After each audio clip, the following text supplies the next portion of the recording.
Gobble gobble, motherfuckers.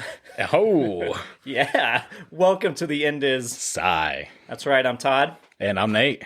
And we hope you had a good Thanksgiving. Yeah. And we are... You're in a nice food coma right now, relaxing. Yes. Hopefully, yeah, laying in the dark, a wet, warm rag on your forehead.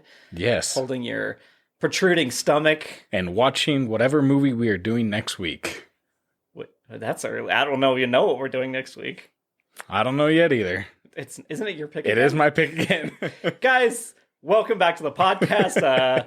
We're known for very sharp detours immediately in the middle of introductions. Exactly. You got it. Yeah. So normally, what do we do on this pod? On the End of Sci, we normally talk about underrated movies. Our definition. Yep. It's our 7 herbs and spices. We'll take to the death with us. To the death with us. Oh, Nate's alluding to the themes we also talk about as part of our movie review. So yes. If it's Nate, if it's Jaws, we've done this one. What would be your themes that you'd pair with the movie? I would do shitty mayors.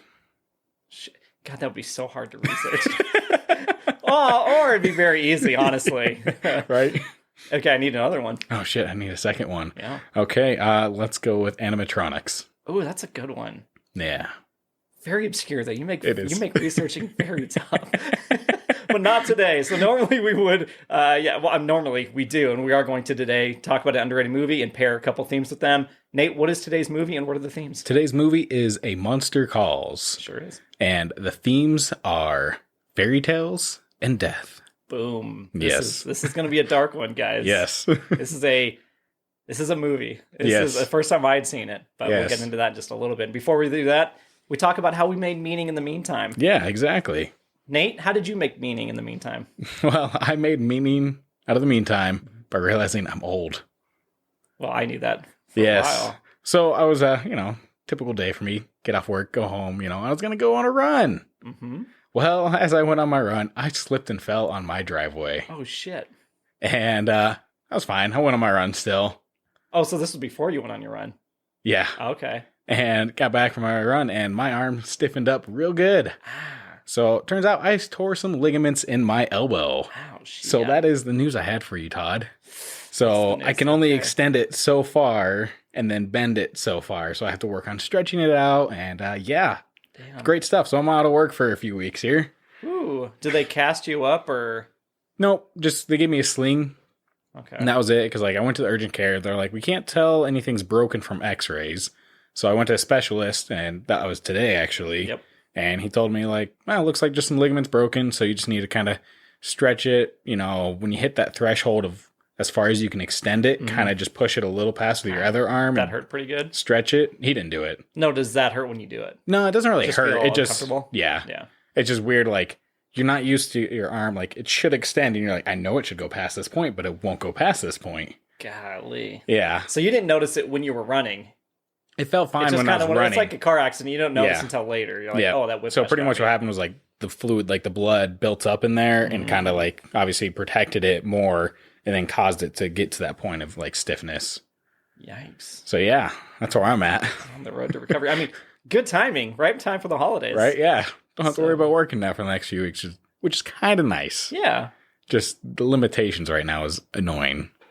Yeah, you can't do any woodworking. Yes. So that does suck, but you can find other things to do. You're playing God of War Ragnarok, so all you got to do is use your fingers. You're fucking fine. Yeah, I'm good there. What about you, Todd? What did you do to make meaning out of the meantime? Not a lot, Not a lot? No? Pretty low key. Sounds like Todd. Son of a bitch. Well, for the reason we banked our last episode is the last week I was in Iceland. Ooh. Yeah, you pretend to be surprised. The audience. I had no idea. The audience he sprung this on me. It was a short trip, though, announced by you in general. Yeah.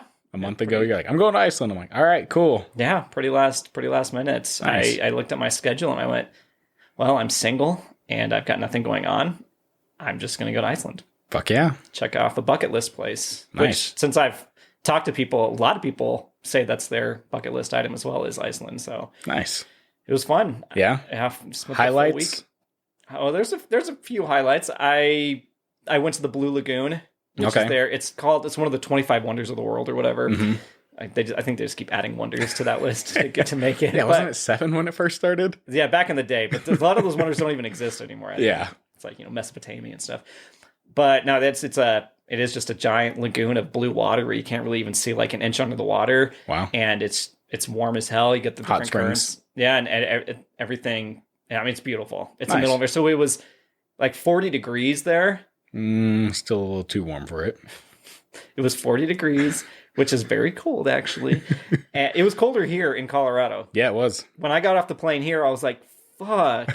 But there, I was in the middle of, tourists and locals. I was in like a sweater and jeans walking around just being like, oh yeah, this is fucking kosher.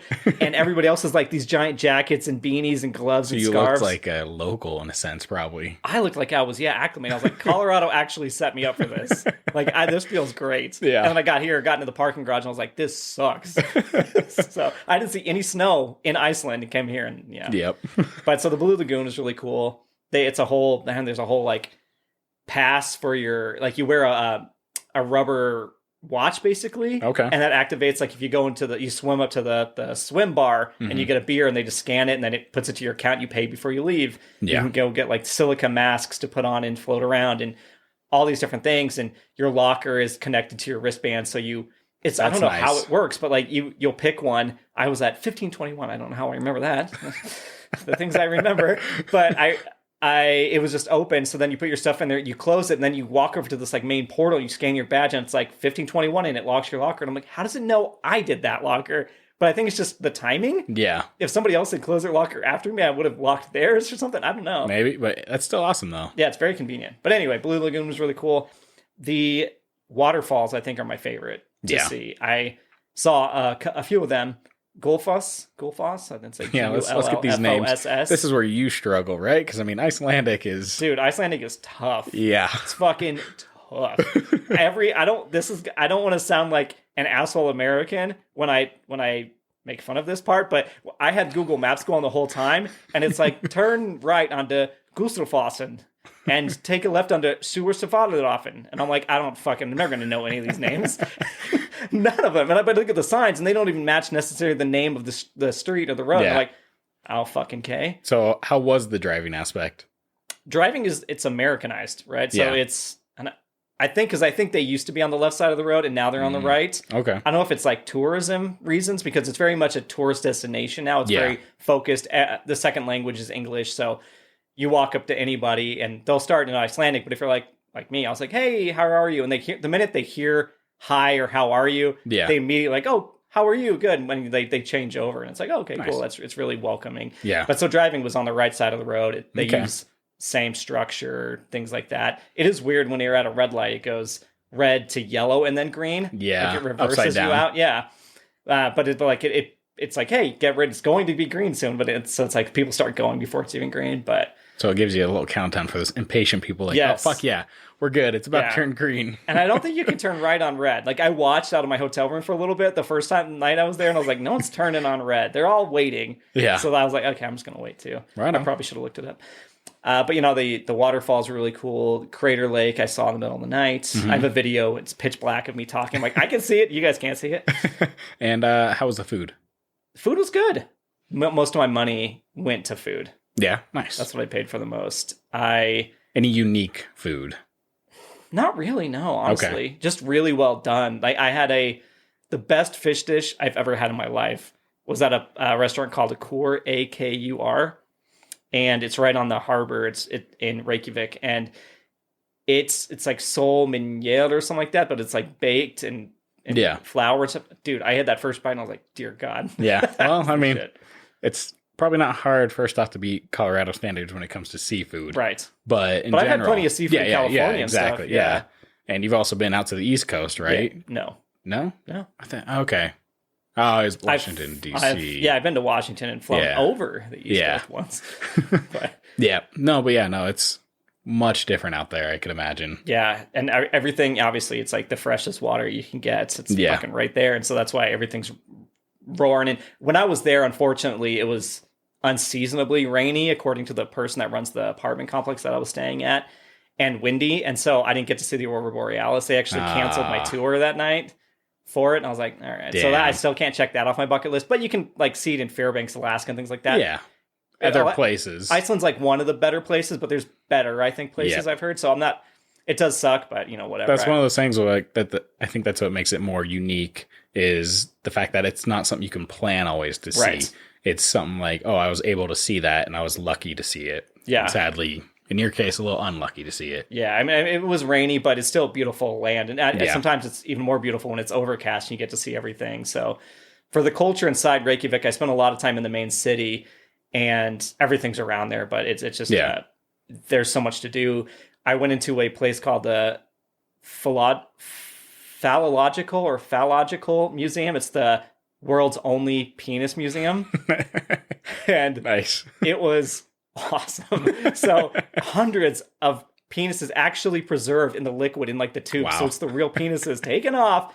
And it was everything from a sperm whale, which is the giant column in the center of the room with the fucking soul crushing dick and that thing. And then you get over to like the golden hamster, and it's the only one, but it has a magnifying glass in front of it so you can see it. But there's all these like oddities, and everything has a plaque, and it's like, this is the species. So is that your life goal to get into the museum? I would. When you die, I would, but there is a dude that did get into the museum, and he actually they have his pictures, they have his dick there preserved, and then it's his declaration of him signing away his rights to his dick when he dies. And I was like, that guy's a badass, right? But that was really cool to see, and like there's dick ornaments, dick phone. The entire, I think, like Icelandic soccer team one year got their dicks casted, so they're all silver on this display in there. Nice, but it's just, I don't know, just really cool.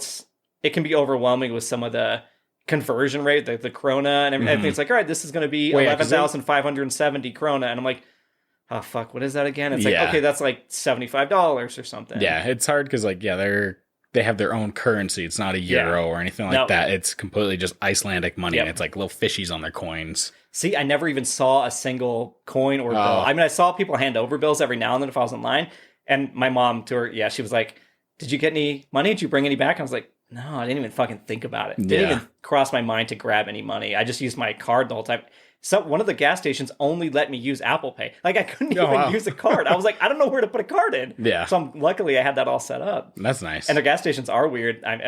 Aside from the gas being very expensive, their diesel is black and their regular is green. I was like, oh, okay, got to keep a close eye on that shit. No kidding. And when you go to pay, it's like, I had to fill up half a tank of the car. Dude, my car rental experience was fucking atrocious. Yeah. By the way. Oh. Disclaimer, never rent with economy rent-a-car. They also go by fare car. They also go by wheels. It's so bad. They tried to get me to put a $2,700 deposit down to take the car. $2,700 fucking deposit. Damn. That's insane. Yeah. And I ended up having to put down an $800. I talked them down to that. And luckily I had my credit card and they put it on there. Yeah. It was fucking horrible. But anywho, what was I saying? Oh, yeah. So when you fill up gas, I had to get it back to half a tank. And I was like, I think I need like $15, $20 to get it back up to there based on what I filled up before. Yeah. And it's like you can choose 1,000 kronas to put in, 2,000 kronas, 4,000, 8,000, or a full tank. And I'm like, oh, fuck, dude, I don't know. So I chose 2,000 kronas. I needed 2,500. So I completed that transaction, had to get back out and repeat the transaction so I could get it to the thing. I was like, this is very interesting that you can't just start filling up. Yeah. It makes you choose. And I don't know if that's for every gas station there, but it's one of the ones I saw. Interesting. Yeah. Well, overall, good trip, though. Yeah. Super. Nice. Super. What's the word I'm looking for? Refreshing. Yeah, refreshing's fine, I guess. Okay. Enlightening. Okay. There you go. Because it was just cool to see. It's so much open country road. Yeah. So much. And just random churches. Like not dealing with traffic, probably. Not a lot, no. Yeah. So many roundabouts. Dear God, every 500 feet was a roundabout. But would you say they're better handled out there? No, they're exactly the same. Oh, all right. Exactly the same. Yeah. But I was constantly, turn onto this and take your first exit. Constantly. And then, what was the last thing? Oh, the sulfur. Called like gas water. So if you turn on the hot water, it just smells like sulfur, like rotten eggs. Everywhere you go. Taking a shower, rotten eggs. Nice. Yeah, well, it's nice. They're using their natural, like, that's fine, but it doesn't smell good. I never got used to it. But so if you have to, like, run the cold water for a little while for it to stop smelling and then take it. But they're like, you can drink straight from faucet because it's fresh as shit. But yeah, so I wasn't used to the sulfur smell. Wow. But yeah. Anyways, that's how I made meaning. That's a hell of a way to make meaning out of the meantime. I tell you what. Compared to slipping on the driveway. I broke free, you broke an arm, basically. Yep. Well, cool. Yeah, so you got any news, I guess? Oh, guys, do I ever. He does. As I'm looking up like my pictures on my phone, just so you guys know, and I know I'm going to get some hate for this, KFC tastes exactly the same in Iceland as it does here. So I had to know, and that's the only reason. It was like one of my last days. I was like, I have to know if it tastes different. So they had the 7 spices and herbs there. It's the same fucking taste. But they love their KFC out there. It's a big franchise, and everything is sponsored. Most of the restaurants I saw, they have giant Pepsi Max logos next to the names of the restaurant. It'd be like Old Chicago's Pepsi Max. You know, but I wouldn't, if we were here, they don't have an Old Chicago there. Yeah. But everything was like, there was a Plan B smash burger. I thought that was pretty funny. But then it's like Pepsi Max and Reebok Fitness. Wow. And it's just, everything's got like a sponsored name. Yeah. So they go buck wild over there. Damn. Bob Iger is back as CEO at Disney. Yep, effective immediately. Bob Chapek has stepped down. What do you think about that, Nate?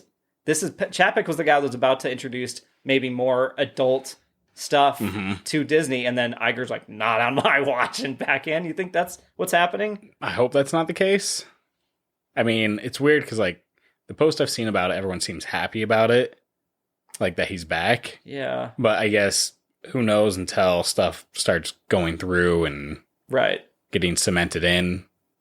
So I wonder why he's back. I just don't understand. Like I get they're probably keeping that a little bit secret. I don't know. Investor shit, right? It's all money. Just it is. Money. Yeah, who knows? But coming with Disney as well is Avatar coming out, right? It's getting real close. Mm-hmm. Yeah, I wonder what you have about James Cameron. He told GQ that Avatar: The Way of Water was very fucking expensive to make, and revealed that the long-awaited sequel would need to rank highly in the global box office charts just to break even. At least like 3rd or 4th highest grossing of all time. Yeah. What a little shit. Just to break even. And I'm like, okay, if that's true, that's on you. You fucked up by making a super expensive movie, apparently. Yeah. Why is that your benchmark for success, too? Yeah. So what does it matter? It doesn't make sense. Like, movies are better when I feel they are constricted to a budget. When it's like, hey, look at this low budget. How can we work around it? Yeah. What can we innovate to make it better? Creativity. Yeah. Yeah. Ingenuity has to come out. So I feel like the fact that this movie's so expensive, why would it set standards now going forward for movies of like, hey guys, we may have made like, let's say it does, break box office records. Let's say if it barely gets over that number 1 spot. Yeah. And which is Avatar 1, right? Yeah. But that just shows you like you had to spend billions of dollars just to barely beat your margin. Right. And what's the point of that then? Dude, he also, to that same GQ magazine interview, he said that Avatar came to him in a dream. Yeah. He said, I have my own private streaming service that's better than any of the shit out there, and it runs every night for free. Everyone's like, I think he fell asleep watching Ferngully.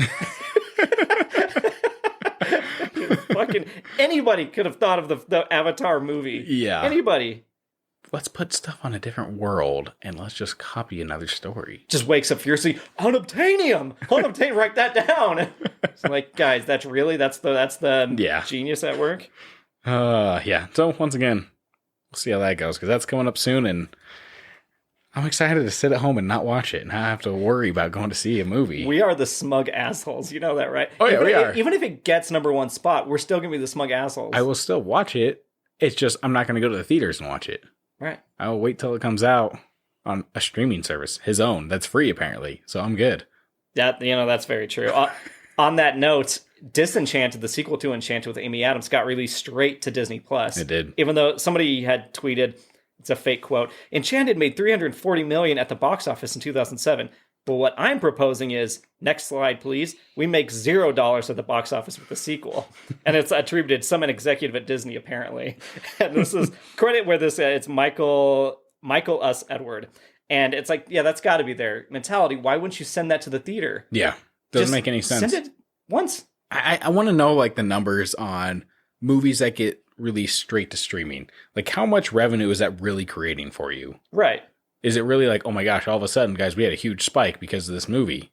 I feel like a lot of times it's just people are there for whatever's there already. That's just an added bonus. You're giving away a free product, like you kind of said there. Right. Well, everybody's like, you think tons of people signed up for Disney Plus just to watch Disenchanted? No. No, definitely. I mean, I didn't have a watch party ready at all. No.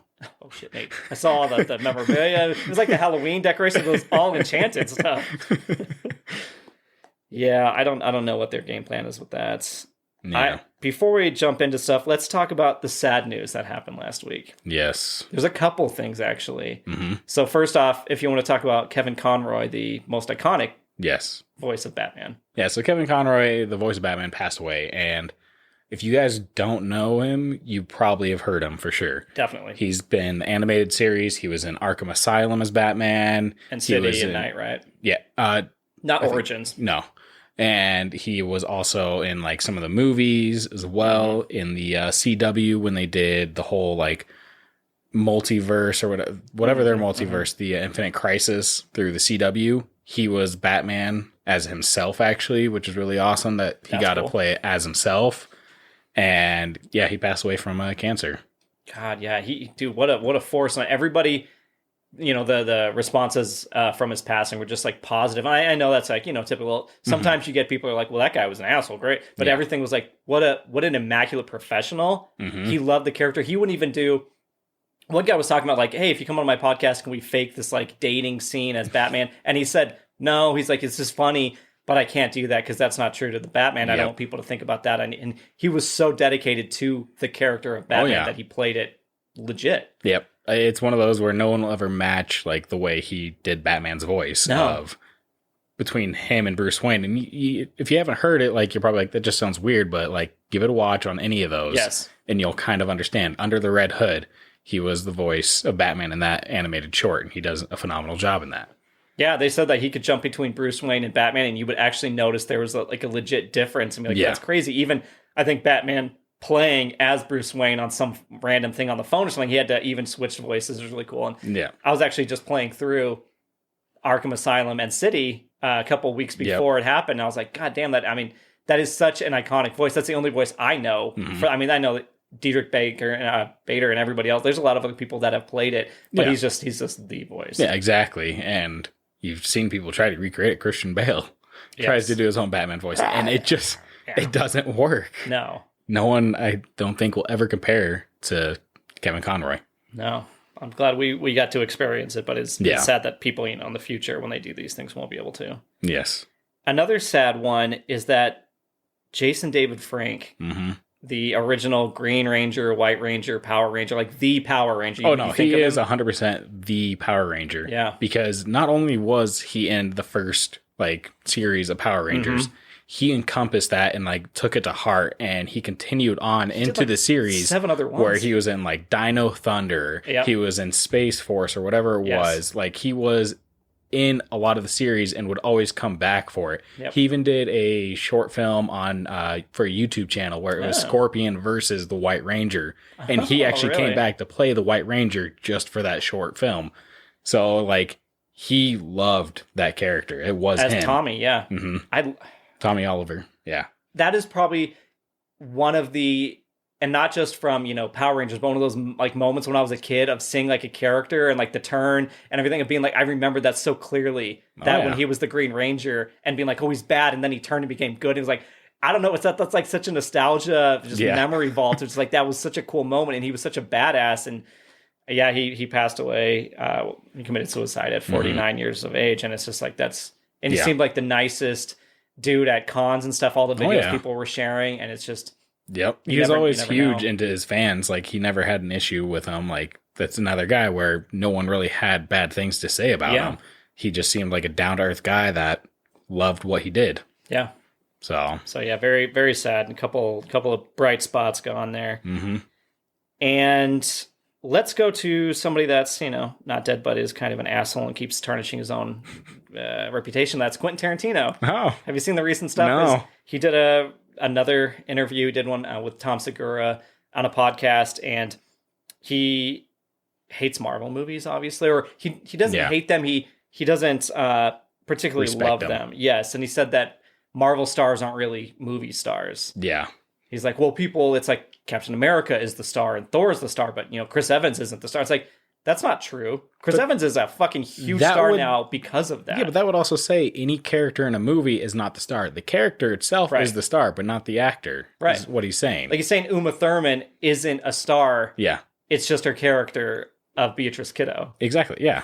Like in Kill Bill. Like, what are you talking about? Well, yeah, there's that, or, like Harry Potter. Daniel Radcliffe is not the star. Harry Potter's the star, and that's it. Right. But it's so out of touch. Him and Scorsese have started to do these kind of things. It's like, just don't answer that question, or humble yourself a little bit. Yeah. Like, I know you like classic cinema, he said, my only axe to grind is they're the only things that seem to be made. That's not true. He said, and they're the only things that seem to generate any kind of excitement amongst a fan base or even for the studio making them. Okay, that means they're really good movies and we enjoy escaping to them. It's not a bad thing. He says, so it's just the fact that they are the entire representation of this era of movies right now. Okay. That's not really much room for anything else. That's my problem. It's a problem of representation.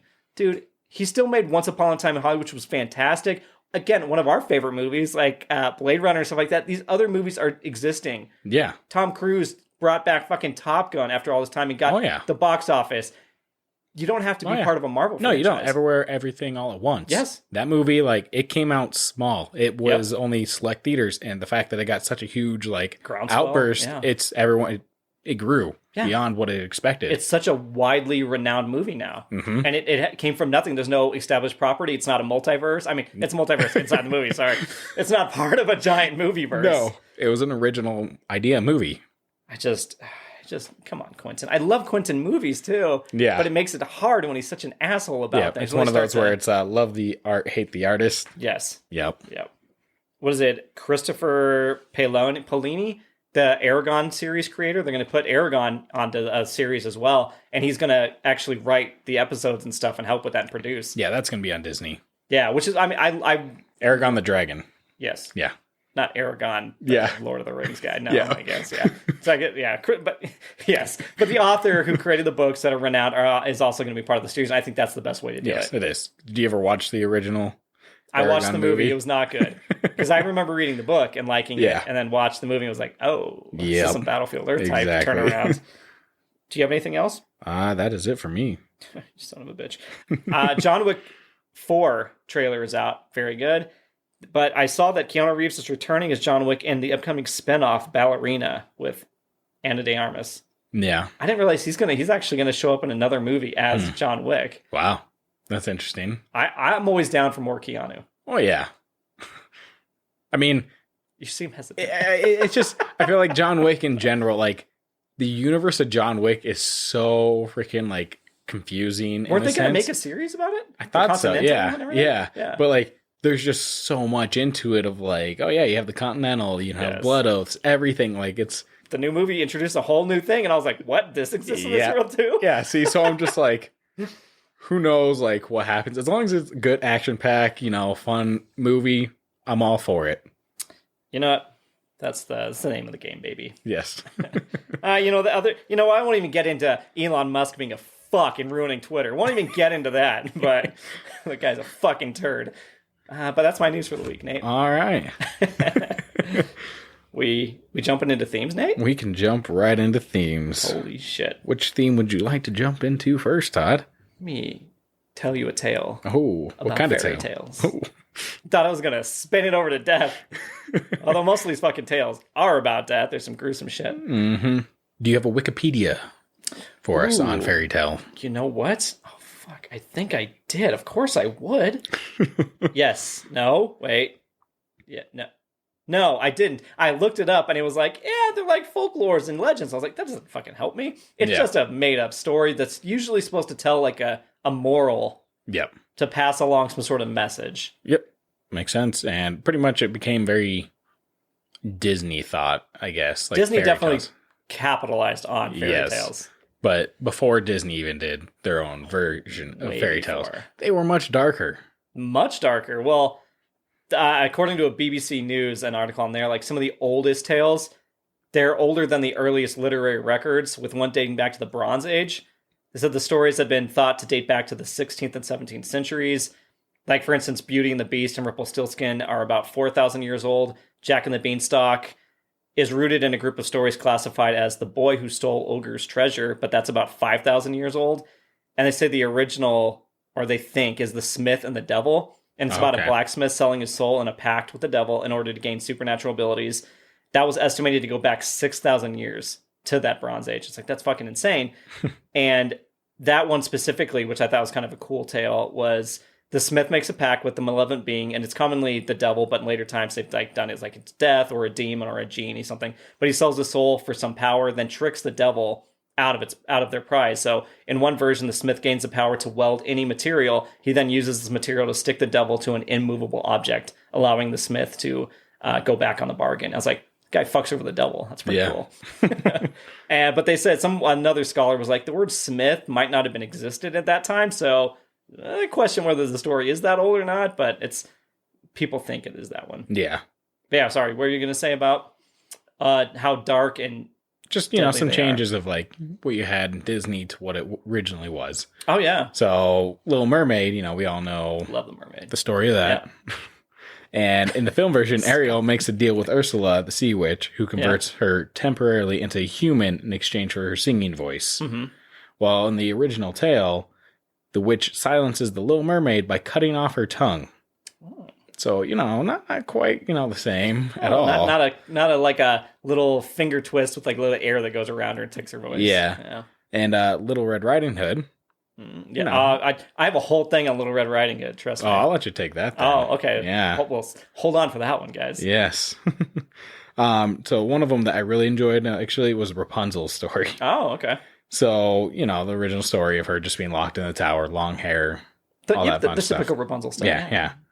So, in the original Brothers Grimm story, the prince's job is a little more difficult. After the prince climbs to the tower to woo Rapunzel and apparently impregnate her, the witch cuts Rapunzel's hair and then abandons her in the desert. The desert? Yeah. He was raw dogging Rapunzel? When the prince returns to climb the tower, he's confronted by the witch, who taunts him by proclaiming that he'll never see Rapunzel again. The prince, in despair, jumps from the tower and lands in bushes, whose thorns pierce his eyes. He then wanders for several years as a blind homeless person, until by chance he meets Rapunzel, who is struggling along as an unwed mother of twins. Fortunately, Rapunzel's tears still have the same healing power as their hair. What? Yeah. And Princess Sight is restored. The two return to the kingdom to marry. Look at that. Wow. A little happy ending, actually. You know what I gathered from that? Is that Rapunzel could have jumped out of the fucking tower and survived. Just don't land in those bushes. Yeah. Or did the bushes break the fall? Throw other things out and then land on those. You think she had a mattress? She has her own tears. If she would have broken anything, she just cried and healed herself. Yeah, that's true. Yeah? What if she couldn't cry for herself? What? Well, also, why isn't there like a Rapunzel hair brand? That actually, I'm surprised. There should be. Like, obviously, it's out of, copyright by any means. Fuck, someone needs to get on that. I mean, Rapunzel's not the nicest name. No, but... Oh, it's Rapunzel. Like, it sounds dirty. It can be, but at the same time, do you think the name would overshadow, or the story would overshadow the name? Yes. Yeah, so then what does it matter? Go get your... Okay, we're starting Rapunzel. Rapunzel's going to be our first shop in Moon Boots Mall. Yeah. So what do you got for Little Red Riding Hood? Oh, you want me to jump into that one right now? Yeah. I don't think so. Okay. Oh. Okay, fine. I'll jump onto that then. Okay. I'll have to scroll back up, guys. I tell you. No, I specifically looked at this one because there's it's been through a lot of interpretations. Mm-hmm. So the Brothers Grimm always seem to get credit for it, but Charles Perrault actually had written about it before them, and then even way fucking before him, it was a story that's been told through generations and different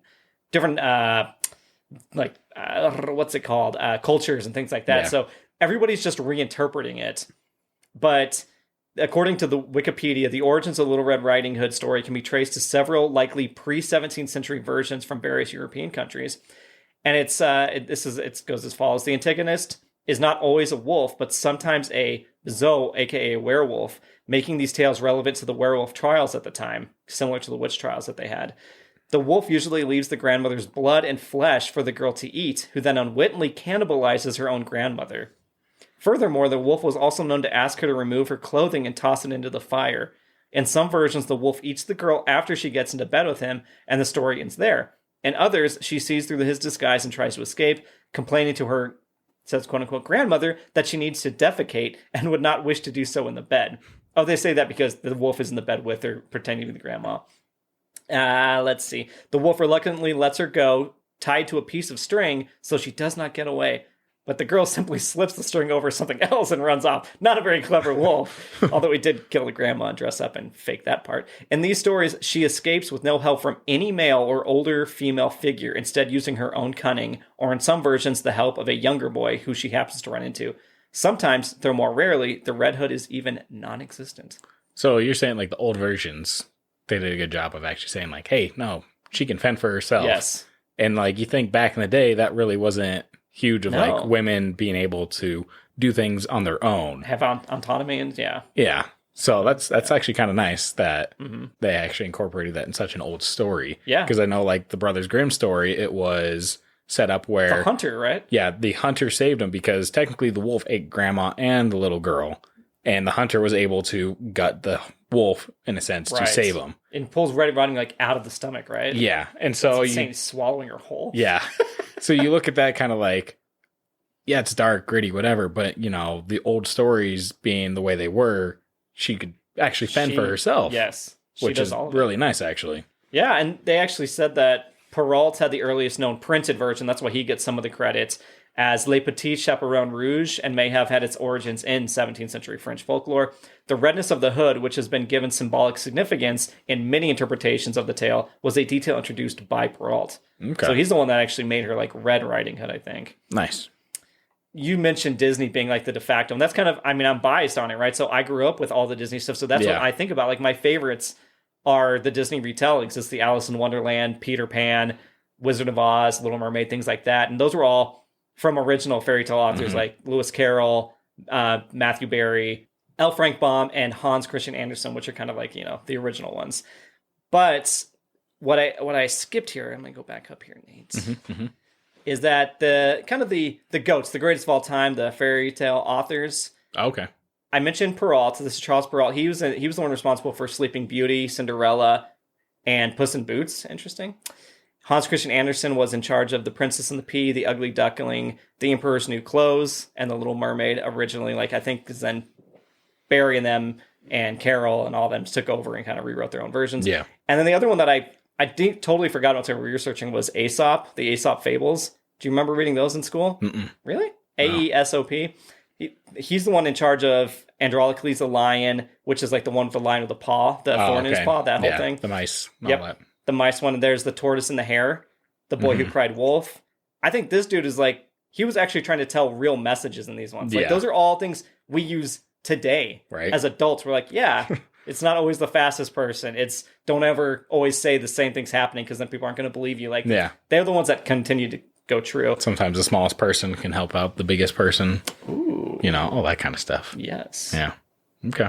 And then Neil Gaiman is actually considered one now. If you look up fairy tale authors, he's listed in like the top like 40 or 50 or whatever. Damn. Yeah, so that's pretty cool. And then of course you got Wilhelm and Jacob Ludwig Karl, aka the Brothers Grimm. In the 19th century, these guys believe many of the fairy tales they popularized were rooted in a shared cultural history dating back to the birth of the Indo-European language family. This is obviously Hansel and Gretel, Snow White, Rumpelstiltskin, your Rapunzel, the Frog Prince, things like that.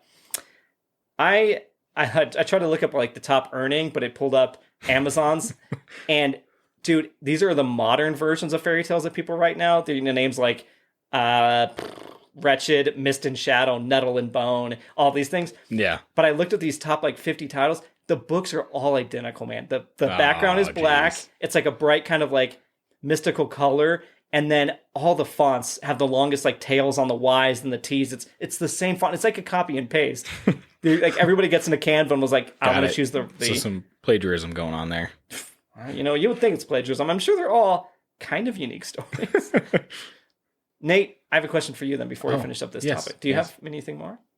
No. What common human like conundrum, trauma, experience, etc. would you write into a fairy tale? Like, what do you think needs to be told? Is like, what don't we ever see? You have the boy who cried wolf and things like that. What don't we hear about? That's right. I'm putting you on the spot for once. I mean, are you talking like anything? Because it's hard. Because like I feel like death would be a good one. I think there's a lot of death ones, but I guess it's more of Disney that doesn't do it. It's just kind of like, oh, the Prince Charming is what you always thought. Yes, so, rescues and stuff. Yeah. There's some kind of versions of death. I think like Cinderella, and they get close, and Snow White. They're always in like comas. Yeah. But they always have to be rescued and by a prince or something. Full bloody murder. Let's go death. No. I was thinking, is there a fairy tale? Maybe there are these. There probably are, honestly. We just don't know enough. But like ones about, speaking of Jason David Frank's suicide, like are there fairy tales that deal with things kind of like that? And we'll get into the movie and why we did this. There's, that's a new version of a fairy tale that deals with something you don't see too often. Yeah. Kind of, it's interpreting something very common that people don't think about and being like, this is how you rationalize it. Mm-hmm. But maybe you could do it on torn ligaments. Yeah, maybe. Oof. No firsthand now, guys. The Man in the Driveway. That's what it's going to be called. It was like, what's this creepy story? Oh, no, some jackass that just slipped on ice in his driveway. Well, Nate, what doesn't kill you makes you stronger. Yeah. And you didn't die from that fall. No, I didn't. Shall we get on to the theme two? Let's talk about death. What flashed before my eyes before I fell? That would be amazing if something flashed before your eyes. It was probably like, what's the news story going to say? Right. Who's watching out their window? Did you do like the awkward look up and look around? No, I just kind of look up, like stood up and like shook my arm because like I knew I fell right on that arm. Yeah. And so like as soon as I did that, I'm like, okay, it's a little sore. And then I started like twirling it around like a windmill. I'm like, yeah, it's fine. It feels good. I can still move it. We're good. So then I went on my run. And yeah, I don't know if that did anything bad or if it just was like, it's gonna. You just irritated the shit out of your ligaments. It's like, what are you doing? That would be the fairy tale moral. Is you like annoying something. It's like my ligaments were still barely holding on, and then I do the windmill, and that's when it snapped more. Jesus, God, I can like picture the sound if you know what I mean. Yeah. Well, the worst part is like when I got to urgent care, they're like, well, do you hear any poppy noise or anything like that? I was like, no, I had my headphones in. I couldn't hear shit. I was listening to fucking house music. It's just you spinning your arm, but you think the music's on.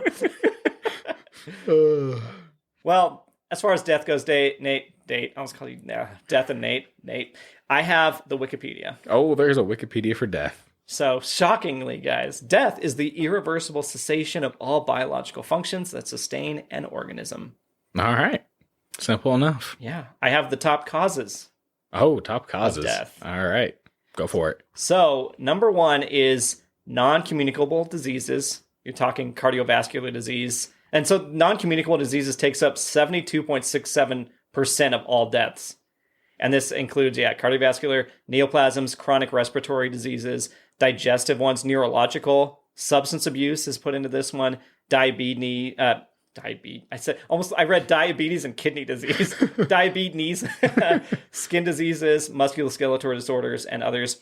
The second most common that has about 20% of it is communicable diseases. So you're talking respiratory infections like tuberculosis, sexually transmitted infections, which we know some goats have passed. We not goats the animal, but yeah, we talked about in previous episodes. Tropical diseases like malaria, other infections, neonatal disorders, deficiencies, and then rounding that out with about 8% is injuries, and you're talking about transport injuries, so car crashes, unintentional injuries, and self-harm and violence. Got it. Yeah, driveways, guys. Honestly, you could have been in the third category. Right? I just watch it tick up to 7.86%. I'm like, Nate's a full percent by himself. Yeah. And then, according to Wikipedia, I looked at the top preventable causes. So these are what you can just not die from. Don't leave your house. Got it. No. Yeah, agoraphobia is not in here, but hypertension, smoking tobacco is 5.4 of this. Let's see, I don't know number of deaths resulting millions per year. So 5.4 million people per year die of smoking tobacco. Okay. There's alcohol use, sexual transmitted disease, again, poor diet. Some of these, God. So take the fun out of life is what you're saying. Well, yeah, here let's see, I probably have hypertension. I drink alcohol every now and then. Poor diet, overweight and obesity, physical inactivity, malnutrition. I'm sure my KFC helps. Indoor air pollution and solid fuels, and unsafe water and poor sanitation. Nate just fucking died. Guys. Yeah. All those things threw me off.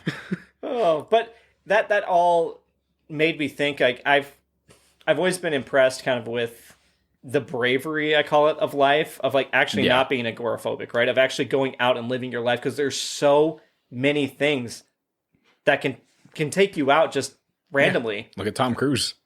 He's really pushing those fucking boundaries. That's true. All of his own stunts.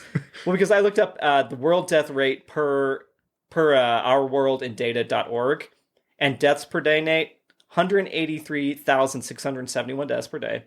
Per hour, 7,653. Per minute, 128. Per second, there's 2.13 deaths per second. So I looked up our average podcast episode. While we're recording this, about 11,520 people will die while we're recording this. Those are where our listeners are at. Oh, jeez, if we had 11,000. But if they all died, we would be put on trial for some sort of mind shit, some mind fucks, dude. We raw dogged their life. They died. We apologize to our listeners. But births, and we talked about births in a previous episode. World population has finally reached 8 billion as of November 15th, so just a few days ago, according to the United Nations. And they say that in 2021, around 69 million people died, but in 2021, there were 134 million births, so births are still way exceeding deaths. Oh, yeah. We need to balance those numbers. Oh, Jesus. Nate. I'm talking less babies, guys. Oh, okay, not more deaths. Yes. Right, fair enough. Only way to balance it, all right? You know, you're not wrong. What do you got for death? I was curious about after death. You know... Oh, I have afterlife as well. What happens when you die, according to some of these theories? Ooh. Yes. So, apparently there's 30 different theories here. According to who? LinkedIn. LinkedIn. Yeah. Did you really miss almost... LinkedIn, the popular social media platform for job searchers? No, it's not that one. Oh. It's linked, like Linked, and then IN. Yeah, that's LinkedIn. Oh, it's in the blue... Yeah, all right. I didn't realize it would be an article on that. I was like, I need to get Nate on LinkedIn, apparently. I think I have it. I just looked at it. I was like, is that right? All right. Yeah. Well, either way, let's get to it. You tried to tell me that it wasn't LinkedIn. I didn't think it was. I was like, is that right? Yeah. Well, how would you think the other platform is spelled? I don't know. I figured they'd just, skip out on some vowels. All right. Well, let's hear from LinkedIn. Yes. So we got the Rastafarian theory. Ooh. Yeah, so Rastafarians believe Rastafarian, yeah, a little. Life is eternal. Okay. It is only those who shun righteousness that actually die. Because of this, funerals are not really celebrated in their culture.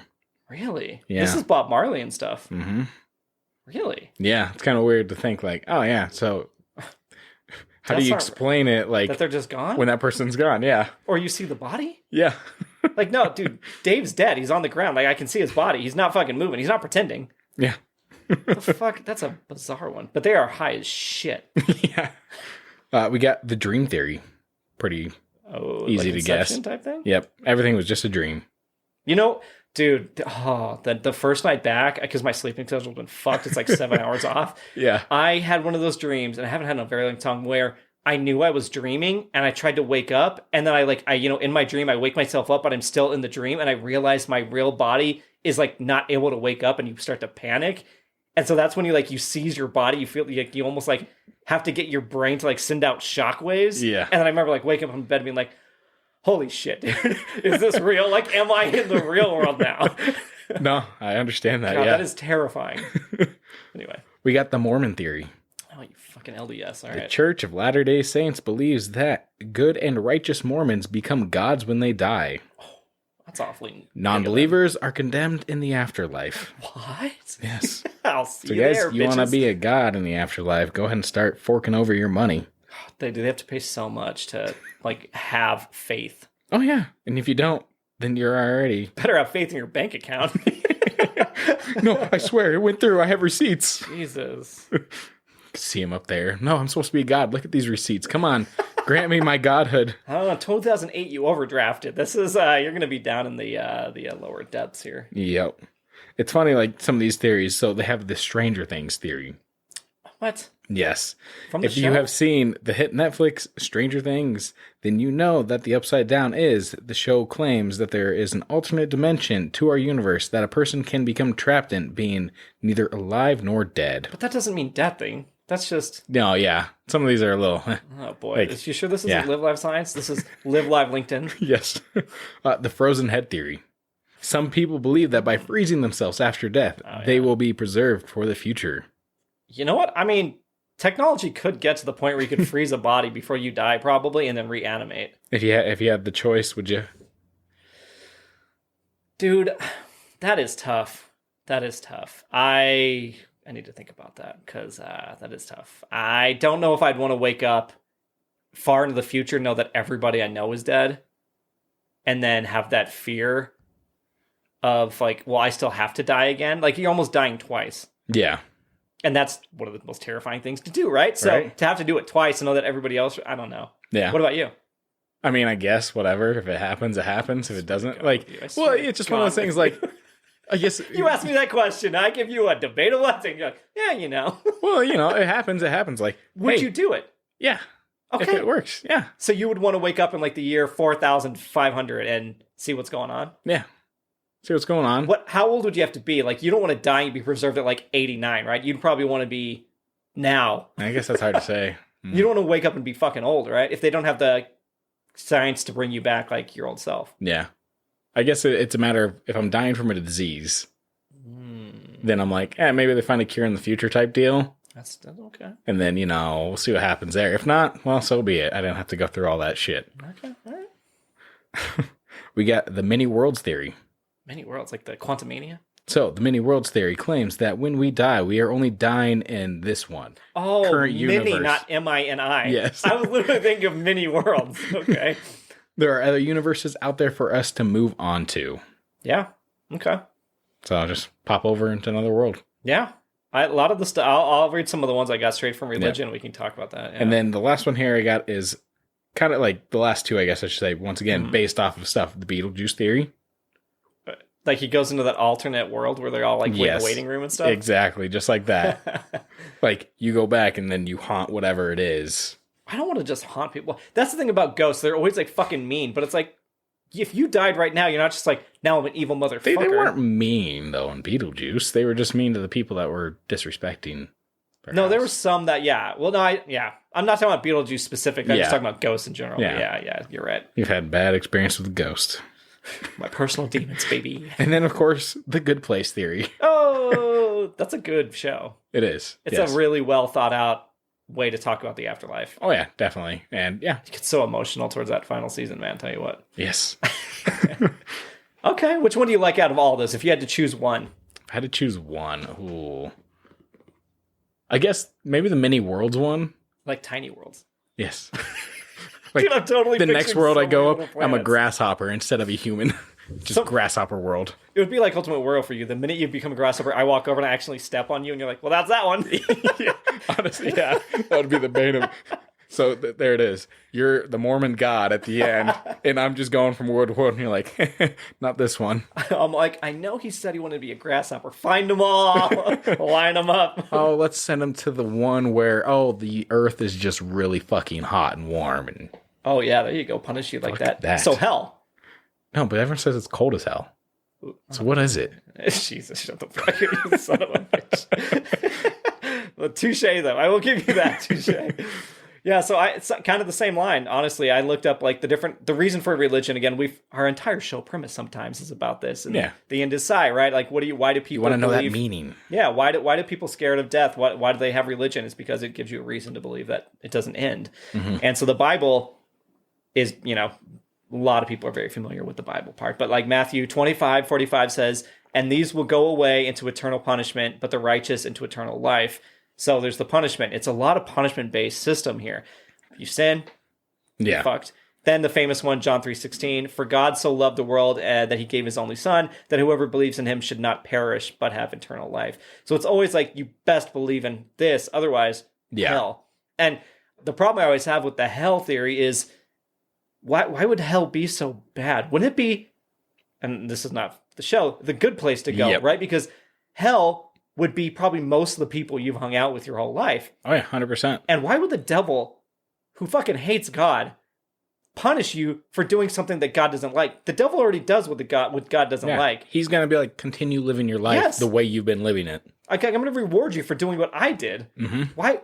The whole relationship between the Christian God and the devil makes no sense to me. Yeah. Like, He's like, I'm the fallen angel. I fucking hate you, God. Now you got to go run hell. What? He's like, oh yeah, yes sir, no, well. He'd be like, dude, let's all party. Yeah, and plus, if you were in heaven, what if you had that chance to swap places with someone in hell? Wouldn't that be something you do? Right. Well, and there's also the conundrum of, and this is totally about heaven and stuff focused, but if you were in heaven and you knew that a loved one was in hell, could it ever be heaven for you? Yeah. That's the problem, right? Oh yeah. That it doesn't make any fucking sense. No. Or the fact that you would just live forever. If you went to heaven and you said, oh my God, it's real, no pun intended, and you're just like, I'm going to live to the year like 20,000 something, and then I'm going to live to 1,000,000 something, and you would be so fucking bored. There's nothing else to learn. All that content. You got God of War up there. It's fine, right? That's how it works. Can you imagine? What was it? NSYNC? They had This Is the End. Oh yeah, that's right. Yeah, or was it Backstreet Boys? It might have been Backstreet, or is it 98 Degrees? No, it wasn't 98 Degrees. I knew it was one of the two. I just can't remember which one. I don't think Timberlake would have come back to do something. All right. Either way, but I imagine. Okay, so let's say heaven's real. You and I somehow make it into heaven together. Mm-hmm. 1,000,000 years from now, we're not going to be like, oh, remember when we did that podcast? Like, dude, nothing matters, right? Because then you've erased the matter of anything. Family doesn't matter. Friends, like nothing that matters. You weren't going to hold those relationships for that long. I'm not here to like to cause people to have existential crises, but it doesn't make any fucking sense. Yeah, it's all right. It all makes sense now, because when you go to hell, they're going to just play the end of Psy for you over and over. But the worst part, it's going to be all the ticks that Todd fucking hates. Yeah. Nate's would be like looking at the clock, be like, how long are we going to keep this one going? Speaking of which, when we move on to the Quran, they say God will play the role of the judge, weighing the deeds of each individual. He will decide whether that person's afterlife lies in Jahannam, aka hell, or Jonah, which is heaven. I butchered those names, on the basis of the weight of either good or bad deeds in comparison with one another. So similar-ish. Buddhism says that their teaching views life and death as a continuum, believing that consciousness, the spirit, continues after death and may be reborn. Death can be an opportunity for liberation from the cycle of life, death, and rebirth. So it's either one or the other. Like, you can continue on, or you can just take the atheist way and be like, I don't have to keep coming back and doing this. Like, I can get peace finally, which is an interesting way to think about that. Hinduism, they say that most Hindus believe that humans are in a cycle of death and rebirth called samsara. When a person dies, their Atman, aka their soul, is reborn in a different body. Some believe rebirth happens directly at death. Others believe that an Atman may exist in other realms. So kind of what you mentioned, there's other realms to it. Yeah. Or reincarnation's always been the most interesting version of the afterlife for me. Yeah. Then you can be like, oh, well, that's deja vu because I remember something. What if, people say like, oh, your life just flashes before your eyes when you die? What if you just reliving your life every time? And then the cycle, like you don't even realize it. It's just, God. You just start back from square one. God, Black Mirror, I tell you. Judaism says that after death, the soul is brought for judgment. Those who I don't even know what the fuck I said that for. Those who have led pristine lives enter immediately into the Olam Haba, or what they call as the world to come. Most do not enter the world to come immediately, but experience a period of reflection of their earthly actions and are made aware of what they have done wrong. At the end of this period, no longer than 1 year, the soul then takes its place in the world to come. Although discomforts are made part of certain Jewish conceptions of the afterlife, the concept of eternal damnation is not a tenet of the Jewish afterlife. Okay, so you're kind of seeing what you've done. So would you enjoy that? Like, well, yeah, but like, let's say when you die, you watch a movie of yourself. Dude, that happens every day in my brain. Why do I need to like see it? But this is all the shit you forgot. Oh, Jesus. I'd be like, no, fucking give me the one where I don't see anymore to get into it all. I'll take the not rebirth thing. It's just us recording this pod again.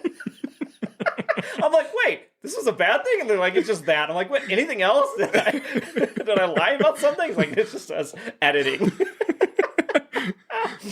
Oh, okay, moving on. Ancient Greek. Most ancient Greeks anticipated that the soul left the body after death and continued to exist in some form, but an expectation that good would be rewarded and evil punished in the afterlife was not central to their beliefs. So even they didn't think there was punishment. Only the goddamn Christians were like, yep. Yeah, let's fucking punish you for fear. Here's good points and bad points. Fear. Norse. Nate, this is the cool one. Mm-hmm. Half the warriors who die in battle join the god Odin, who rules over a majestic hall called Valhalla in Asgard. The other half join the goddess Freya in a great meadow known as Folkvangir. I don't know if that was pronounced correctly. This is back in Iceland. And then atheism. So that one's pretty straightforward. Atheists do not accept that there is an afterlife, so do not have a future in it to fear. It's just black. Yes, which is terrifying. Black screen, nothing else. Not even a black screen. You don't even know there's a black screen. You don't even know you fucking existed. Yeah, you blacked out. Yes. Well, you blacked out, but there's not even a dreaming. You don't even remember that you dreamt. There's no internal Guys. But so they say death is a full stop, so it's the process of dying that matters. Yeah. Now, did you hear about a thing called the Lazarus syndrome? No. But you know the name Lazarus. I do. What do you get that in pop culture? Obviously Batman. Mm-hmm. But, going into pretty much almost a fountain of youth. Yes. Is what it would be. Yep. Kind of brings you back to your old state. So it's a real thing. It's a Lazarus syndrome, also known as autoresuscitation after failed cardiopulmonary resuscitation. So it's essentially the spontaneous return of a normal cardiac rhythm, aka heartbeat, after a failed attempt at resuscitating. So it's when you've died, and then all of a sudden your body just brings you back to life. No one helped you. They stopped trying to bring you back, and you just came back to life. And it happens. It's been documented many times. Damn. And they said, I looked up the record, and this is Velma Thomas, age 59, of Nitro, West Virginia in the United States, holds the record time for recovering from clinical death. In May 2008, Thomas went into cardiac arrest at her home. Medics were able to establish a faint pulse after 8 minutes of CPR. Her heart stopped twice after arriving at the hospital, and she was placed on life support. Doctors attempted to lower her body temperature to prevent additional brain injury. She was declared clinically dead for 17 hours after doctors failed to detect brain activity. Her son, Tim Thomas, stated that, quote, her skin had already started hardening, her hands and toes were curling up, they were already drawn. It says she was taken off life support and funeral arrangements were in progress. However, 10 minutes after being taken off life support, she revived and recovered. Just back to... Like, that person is either A, they have a lot of fame for something they didn't want. Right. Or they're okay with it. Right. Because, obviously, people asking, what was it like? Obviously, I can imagine the outburst of questions of people, or, I can imagine the amount of priest or any of that kind of shit coming to her of we'll give you the church's money if you say we're right. Right. And we want to write the book. We want the book rights for you. Exactly. Can you imagine being dead to the point where there are funeral arrangements and stuff, and then you're just like, oh, I'm awake. And you're like in a fucking morgue, I assume? Right? Yeah, I don't know. It's interesting. And so there's that debate. I actually saw a video today. Of course, it's one of those things like the number 33, you start to see everything you're talking about. But Jason Mantzoukas and Jack Antonoff were talking in an interview, and they were saying, well, this person has died for 2 minutes and they brought him back to life. And I think Jack was saying, no, well, then they never really died because they got brought back to life. They didn't die. And he's like, well, no, they died, but they did CPR and brought somebody back to life. Well, then they were never dead. It's like, where do you fall on that? Are they dead, Nate, or did they never die if they actually get brought back to life? I would say they probably died. It's hard because right? it is a very fine line because you could see both points in the story. But I lean more towards Mantzoukas saying they fucking died. Yeah, I guess it's a matter. If you didn't do CPR, they don't come back. Yeah, it's a matter of who's there when it happens. What's the logistics of okay, are you actually seeing their heartbeat stop? All that kind of shit. But where's our fairy tale? That's our fairy tale, Nate. Yeah, we need one that talks about do you really die when you're brought back to life? That's a mind fuck right there. Although we have a movie called Flatliners that does that exact thing. Did you ever see that with? Yeah. It's fucking, it was a remake, wasn't it? Well, the original, it was Julia Roberts, Kiefer Sutherland, and a bunch of other really good actors, and they're medical, students, and they would kill themselves with, injecting, and then they would wait, and then bring the person back to life and see how long they could go. Yeah, it was like a drug for them. Yes. So fucking crazy. So final thoughts on this one, Nate. Is death just the beginning? Is it just the start of another journey? Is it a black void? Is it never even knowing you ever existed in the first place? It's my own answer. Todd, you're going to hate it. It's whatever you want to believe, guys. It's fine. Whatever gets you to the end, whatever helps you out, just don't be an asshole. I just died inside. I like your message at the end, though. Don't be an asshole. We're not great at that part. I did welcome you guys with gobble gobble motherfuckers. And Nate's done worse, I think, in intros. I just said, what's up, you fuckers? Yeah, that's worse. I feel like I didn't even... Yeah. Well, on that note... Let's move away from death to a very sad fucking story. The movie of the week, which is 2016's A Monster Calls. So, yeah. This is, in a sense, like, Todd's always like, oh, you always pick happy-go-lucky movies and everything like that. And, well, here's my Children of Men for you, Todd. Yes, I had never seen this before. And I will, like, again, your movies always start similar, where it's like, oh, yeah, da, da, da, da, da. It's kind of fun. It's kind of like, it was kind of quirky. There's, like, a lot of dreaming kind of aspects. Mm-hmm. And then it takes a turn, and it's like, oh, no, this is so sad. So, real quick, we'll start at the top. Let's see. Directed by J.A. Bayona, who did The Rings of Power. Very good show. Yeah. Very good show. Well, I mean, the visuals in this movie are great. Phenomenal visuals. So. And I know it's 2016, so it's fairly recent, but I was still surprised every time. I was like, they did really good with even like the nature effects around like CGI characters and the way they interacted with them. I was like, this is really well done. The watercolor stories that we get in there, everything is super like picturesque. So it stars Lewis McDougall as Connor, the kid, Felicity Jones as Mum, she's from Rogue One, Toby Kebbell as Dad, aka Victor Von Doom from the bad Fantastic Four, Sigourney Weaver as Grandma, didn't realize she was in this, but she's from everything, obviously, Liam Neeson as the monster's voice, he also voices Aslan in, the Chronicles of Narnia. Yeah. And then I know the little tidbit you probably knew that I didn't know was Tom fucking Holland was the mocap for the monster. Yeah. I saw that on the cast. I was like, Tom Holland? Right. Like, you wouldn't expect that, but he was already Spider-Man at this point. Yeah. Do you have the synopsis? I left it in the movie case. Good thing I have it. So Connor, the kid, Lewis McDougall, is dealing with far more than other boys his age. His beloved and devoted mother, Felicity Jones, is ill. He has little in common with his imperious grandmother. His father has resettled thousands of miles away in America, but Connor finds a most unlikely ally when the monster, Liam Neeson, appears at his bedroom window one night. Ancient, wild, and relentless, the monster guides Connor on a journey of courage, faith, and truth that powerfully fuses imagination and reality. All right. Yeah, so non-spoiler, again, very sad, CGI is great. Very Harry Potter-ish, I thought, with like the visuals of the stories. Okay. They like what's it called? When they did like the three. Oh, the three stories? Like in the watercolor? Yeah, but no, like in Harry Potter they had the wand, the cloak. It was a certain story. Yeah. Deathly Hallows. It is the name of the fucking movie, goddamn, or the book. But no, it very reminded me of that style. It was very well done. But yeah, so non-spoiler thoughts for you. Obviously, you. Yeah, I enjoyed this movie. I saw it in theaters when it came out. Really? Yep. Never even heard of this fucking movie. Yeah, it was one I went and I was like, hey, it looks good. So I went and saw it on my own at the theater. Okay. And yeah. Just what happened with one of the last ones we did. Oh, The Nice Guys.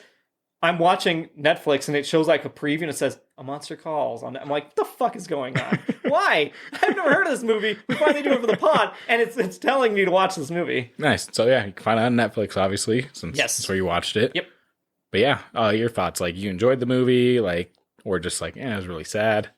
Again, at first I was a little skeptical. I was like, oh, it's going to be kind of like a child's tale. There's going to be some CGI. I was like, this is very fantastical. And I don't know.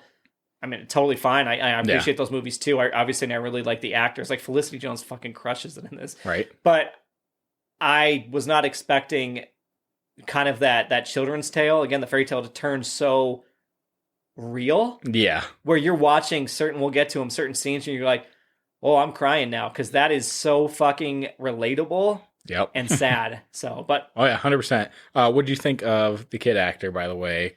I go back and forth on his performance. Yeah. I think he does what he has given to him. Like, he's got to be very emotional and yelling and conflicted. Like, it's a lot of big adult themes he's having to portray. But, I mean, I don't know. I thought he was fine. Yeah. Yeah. No, it makes sense. He's got his high points, and then there's some points where you're like, oh, okay, yeah, kid actor. Yes, yeah. I give him that leeway for sure. Oh, yeah. Yeah.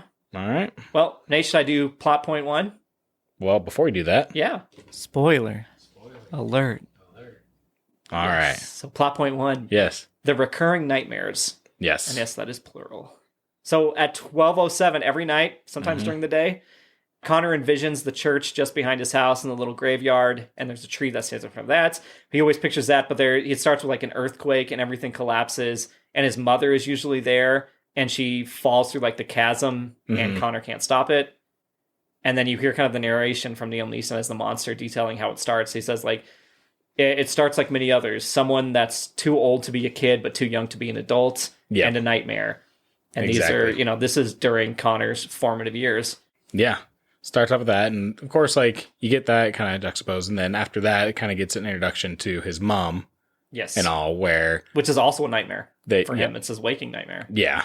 But, they wake up and they're kind of bonding, and shows like their connection in the beginning of the movie of how strong it is between him and her, of always been there with each other, been there for each other as well. Yep. And you can immediately tell she has cancer. Yes. Her hair is short. She's thinner.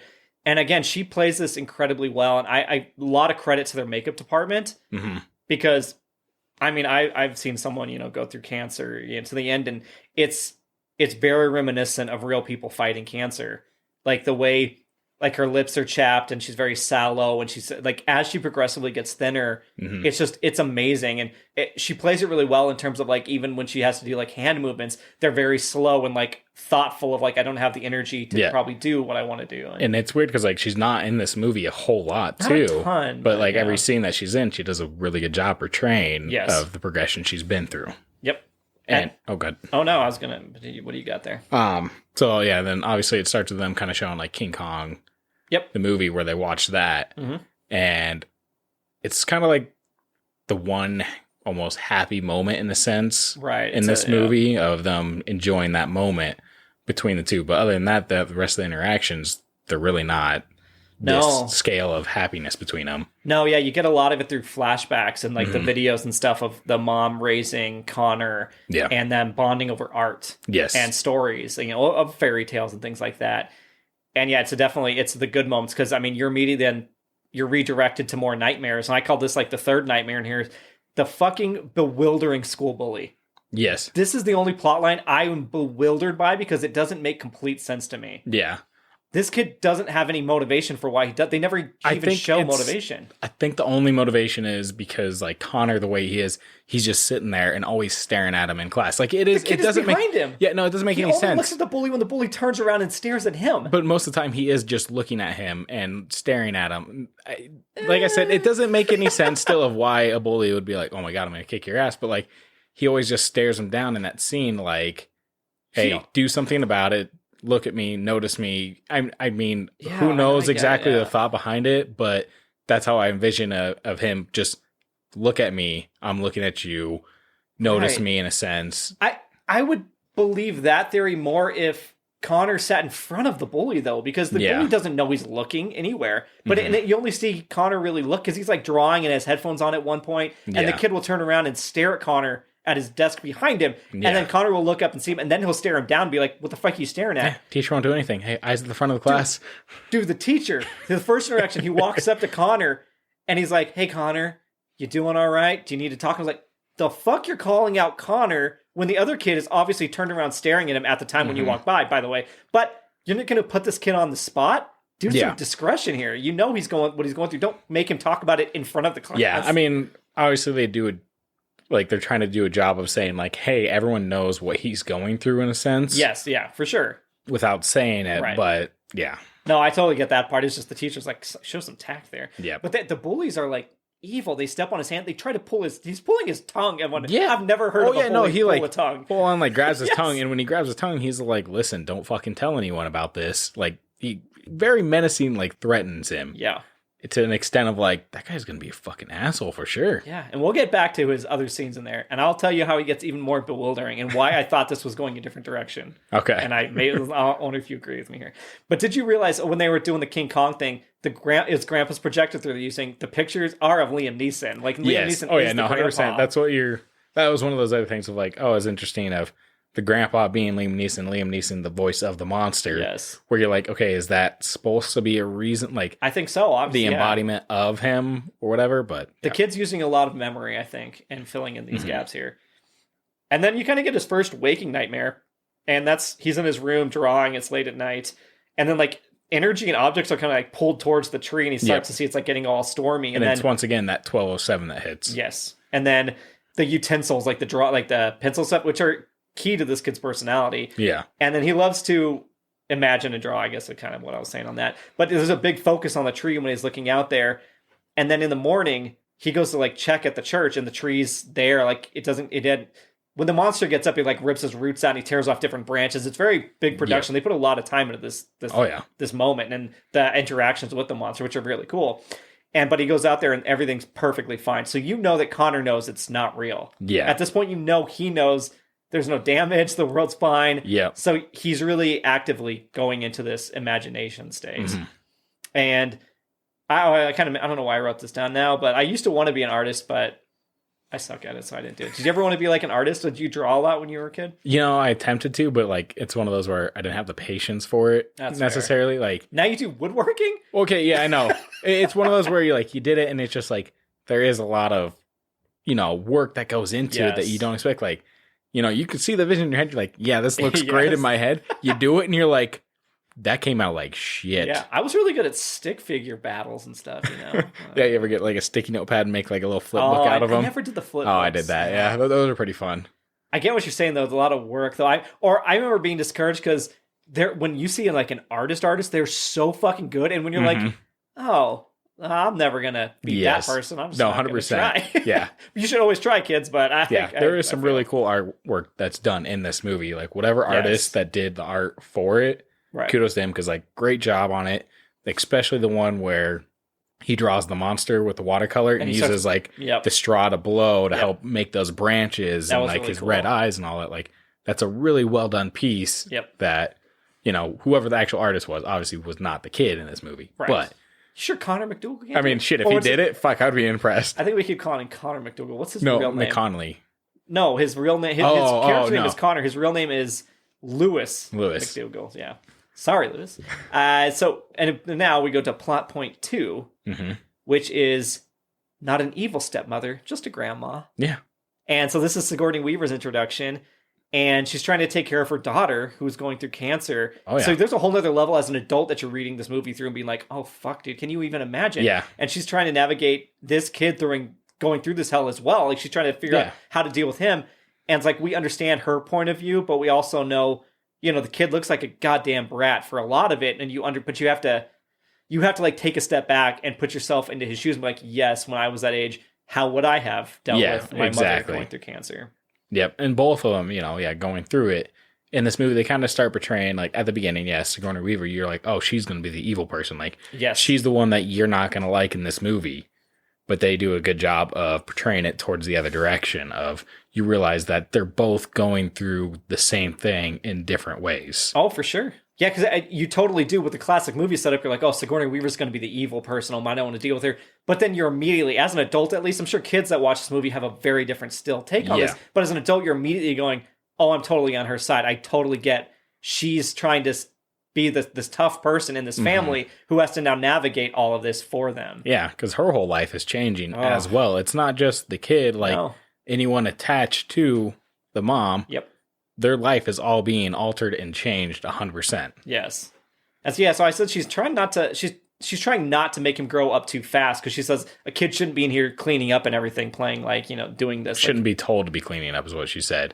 I think more the manners. No, that was her actually just being like, hey, you shouldn't be told to come clean this stuff up. Like, you should be kind of doing that. Interesting. See, I that changes your whole perspective now. But I thought I listened to it twice, and she said, I don't want the kid having to do all the cleaning or something like that. No, I think she said, you shouldn't be told to do this cleaning. I'm going to live my truth, you live yours, and we'll have two different stories. Oh, we got our own truths. Oh, man. But I can see it on your side, and that's how maybe they're trying to make her look like the evil step grandmother kind of thing that we'll get to in one of the first stories. But she says a line like, she'll seem better tomorrow. Yeah. She'll seem better. And she's admitting what everybody already knows, as the adults. And it's she's in a really bad place with this cancer. It's not the prognosis is not good, but the kid obviously is still holding out hope. Yeah. Everyone that's the adult in this movie kind of know what's happening and the timetable that it's happening at. Yes. Where, Connor is holding on to a possible cure still. Right. Yep, and then the nightmare rules are kind of established. The monster shows up again, and Connor has to be told 3 tales, and then at the end he'll have to tell a 4th and final tale back to the monster, and that's the rules. So I'm going to show him. And it's his truth that he's telling. It's his truth you need to go through. And Nate, what's the first one? It focuses on Connor, who wants his grandmother to be taken care of, not killed, not like a mob hit here, not a kappa, right? So the first story, like, it's weird because, like, he gets like encapsulated in like the branches and all that. Yes, it's cool visual. As it's going, he's like, all I see is darkness, and Liam Neeson, the monster's like, use your imagination. Yep. And it starts pouring in like watercolors and starts developing the story, which the story is about a kingdom. You have your king and your prince, and you have a witch. You have the king, the queen, and the 3 princes. And the 3 princes all die in, like, for dragon, battle. What was the first Maybe one? Illness? No, it was like a big... He did some sort of... Oh, he did a backflip, landed on his neck. He fell in the driveway. And then, but then the queen is so sad that her 3 sons died. She kills herself. Yeah. But then there's an orphan grandson that the king raises to become a prince. Mm-hmm. And then he becomes like a hero for the kingdom. Yeah. But then the king remarries. So he has a new grandmother. Yeah. So it's to a witch, we find out. And quotes. Well, yeah. They say witch. I thought she just seemed like a witch. Yeah. Well, either way, we watched 2 throughout the story, it's showing her and the king and all that. And the king's kind of on his deathbed. Yep. And she's like feeding him medicine and all that. Yep. So next thing you know, the king dies, and the witch takes over as the queen. And during this time, the orphan son is with a girl, the farmer's daughter, pretty much. Yep. And they fall in love and all that, and the whole town loves their relationship. They're kind of like an icon. And I what does that call? I ship them. Yeah. Prince and the farmer's daughter, Bay. Okay. Say? I don't know. God, I'm trying to be woke here. Oh, okay. Hip. And as, they're falling in love, the witch kind of forbids it or whatever. No, she wants to marry the prince. They say... Oh, yeah, that's right. The story, the monster's telling the story in a very strategic way, but he's saying she wants to marry him so that she can retain power, because once he becomes 18, he gets to be king, and then she's out of power. Yep. Well, either way, they're underneath a tree, the Yule tree in this story. The yew tree, right? Yeah. And he finds her dead, waking up one morning. And so he convinces the town that the witch killed her, so they all run the witch out. And that's kind of how the story ends, in a sense, to Connor. And so he realizes, like, oh, the witch was bad the entire time. But then, of course, Liam Neeson comes in saying, hey, not everything's as you seem. So you find out that, oh, actually the prince killed the farmer's daughter in order to turn the town against the witch. But the witch never killed the king because she actually loves him. He just died of old age. Yeah. Yep. And it's just like, not everything is as it seems. When you look at the full story. Because Connor's really mad about the story, and then he's like, well, then I took the queen and I took her somewhere far away so that she could live out, when they were attacking the castle. And he's like, why'd you do that? She's evil. And he's like, well, no, you think she is. Like, yeah. But it's all about how you present your heroes and your villains in these stories. Not everything is black and white. There's layers to everything. And you have to take a step back and kind of see that. So, yeah. And so that's kind of going back to Sigourney Weaver of, she may come off evil, but she's not the enemy here at all. She's got her own life and intentions, and they're not. They might conflict with his, but they're not necessarily against him. Yeah. Yeah, and then here's where the bully plotline got a little confusing, because he once again attacks him with the kids, and he says, he like hits another kid for hitting him. He's like, I'm the only one that touches him. And I thought this was Connor's also gay subplot. Yeah. I really honestly thought it was going that direction. I was like, shit, this kid has to also deal with this in his life. Yeah. Coming out, that's a very tough thing for a kid, as well as his mother dying of cancer. But it doesn't ever go to that. No. He's just like, I'm the only one that touches him. And then he just fucking like leaves him. Mm-hmm. And I'm like, what the fuck is with this bully? This is the weirdest fucking relationship. Maybe it's just the writers never knowing a bully in their life, so they don't know how to write it properly. Maybe? I don't know. I don't know, man. I don't know. But anyway, so then we get back to the real world. I mean, I guess the bully's in the real world, but whatever. Grandma kind of talks about the dad. The dad is coming to town. Yes. And he's coming in from America to visit, to see the mom and kind of... it seems like it's like a fun visit, but it's really... got behind the scenes, he's obviously trying to figure out logistics with the mom. Oh, yeah. No, 100%. And that's one of those things where this is like your only other... besides the King Kong, where it seems almost happy in a sense, but it still turns negative at the end of the visit. Right, yeah, because the visit is very typical, like, absent father stuff. Like, he shows up, takes him on, like, a little adventure, pays for a bunch of things, like food, and they're having a good time. We're going to a theme park, yeah. It's gifts and momentary laughs and money being spent, and then... But the dad's always going to go back to America to his other family. Yeah, exactly, but this is also a point where he kind of... You see, again, where the adults understand, like, she doesn't have much time, where Connor's holding on, because he's like, hey... Christmas, you can come visit us, and stay with us. He's trying to lay the groundwork. And he was like, no, I have to be here for mom. Right. Like, no matter what, I can't leave. I have to be here for mom. But he doesn't, realize by that she's possibly not going to be there anymore. Yep. Definitely the dichotomy between the adults and the kid not knowing. Like, they know a lot more than what he's able to comprehend at this point. Yes. Did you have sympathy for the dad who gets, like, kind of yelled at by Connor? Like, he's got to go back to America. They had a divorce. He's not responsible for the cancer. Like, is he doing his best? Do you think he's kind of a shit? I don't know. It's hard to say, like, what the story is behind it. Obviously, he could be portrayed as a shit because he's already with another woman. They have a kid, however old that kid is. That really determines, like, what he did, actually. Did he fuck up? Or... See, I don't think they ever implied cheating or anything. I think they might have ended on good terms. Yeah. Even he talks about, like, the picture of, like, I loved her and stuff like that, It's, but, like... In the end, like, they're still talking. They're not fighting whenever they meet up, too. Yeah, there's some tension, but I think it's about him going and Lewis, I'm calling him Lewis, but his real Connor, again, I kind of like, what do you do when I pass and type of thing. And this is where we get introduced to the second fairy tale from the monster, which is my worst fairy tale because I don't agree with the message in this one. This one is I understand it, but I understand why you don't agree with it. So Connor goes through and he's wondering, like, what's going on. So he speeds up the clock, actually, to come up to 12:07. The grandfather clock that was part of the family for a long time. Yes. Oh, we'll get to why this part makes me so mad. Even understanding the kid's point of view. Yeah. And he shows up and he tells the story of the apothecary. Yep. And it's about how the apothecary would always, heal people as the pharmacist that he was, while the priest came along and started preaching all of his stuff, and he lost a lot of his business that way. Yeah, it's really business focused on how the apothecary is like, you run my business into the ground. It's like, he's definitely the old herbs and magic and natural medicine. And it's like, the yew tree is part of his medicine. Yep. And so you couldn't pick from there anymore. Yep. And it came to the point where the priest's daughters were dying. Yep. And so the only way to save them was from the yew tree and ask the apothecary to help heal him. But he wouldn't do it because that would throw out his beliefs. Like, you're willing to give up your beliefs just to save your daughters and all that. And he didn't do it. So... Oh, yeah, the apothecary didn't help him because the pastor. Yeah, I thought you meant the other way around. No, he's like, save my daughters. And he's like, you're willing to throw away everything you believe in. And he's like, if it's going to save my daughters, fuck yes. I will do whatever you want. I don't care, save them. And he's like, nah, never mind. And then they fucking die. Yeah. And then the monster, you think he's going to be like, well, fuck. Because then he's like, I'm going to storm over. And he's like, I'm going to tear down the pastor's house. And he's like, wait a second. Connor's like, what are you talking about? He's the bad guy. And he's like, he turned his faith against it. He didn't have faith, and that means nothing. I'm going to turn. It's like, that's a bad message to send to kids. Yeah, dude. The right move is I will do anything to save my two daughters from dying. Yes.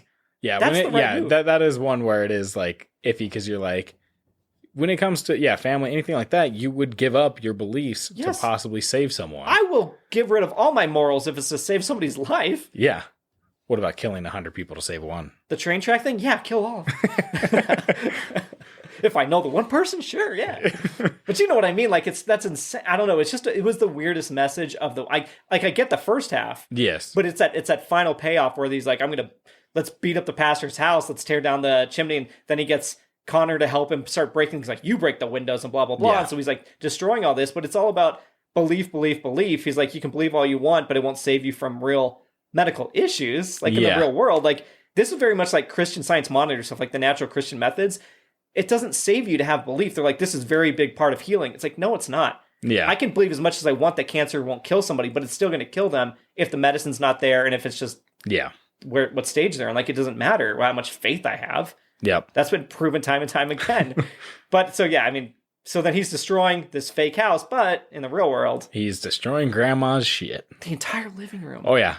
Completely demolished. Irreplaceable. Like, it looks fucking wrecked. Like, it is so bad. You're like, how long was this story? Because, like, how much time has passed? Because he looked like pretty much like an old rock band was in a hotel room and destroyed it.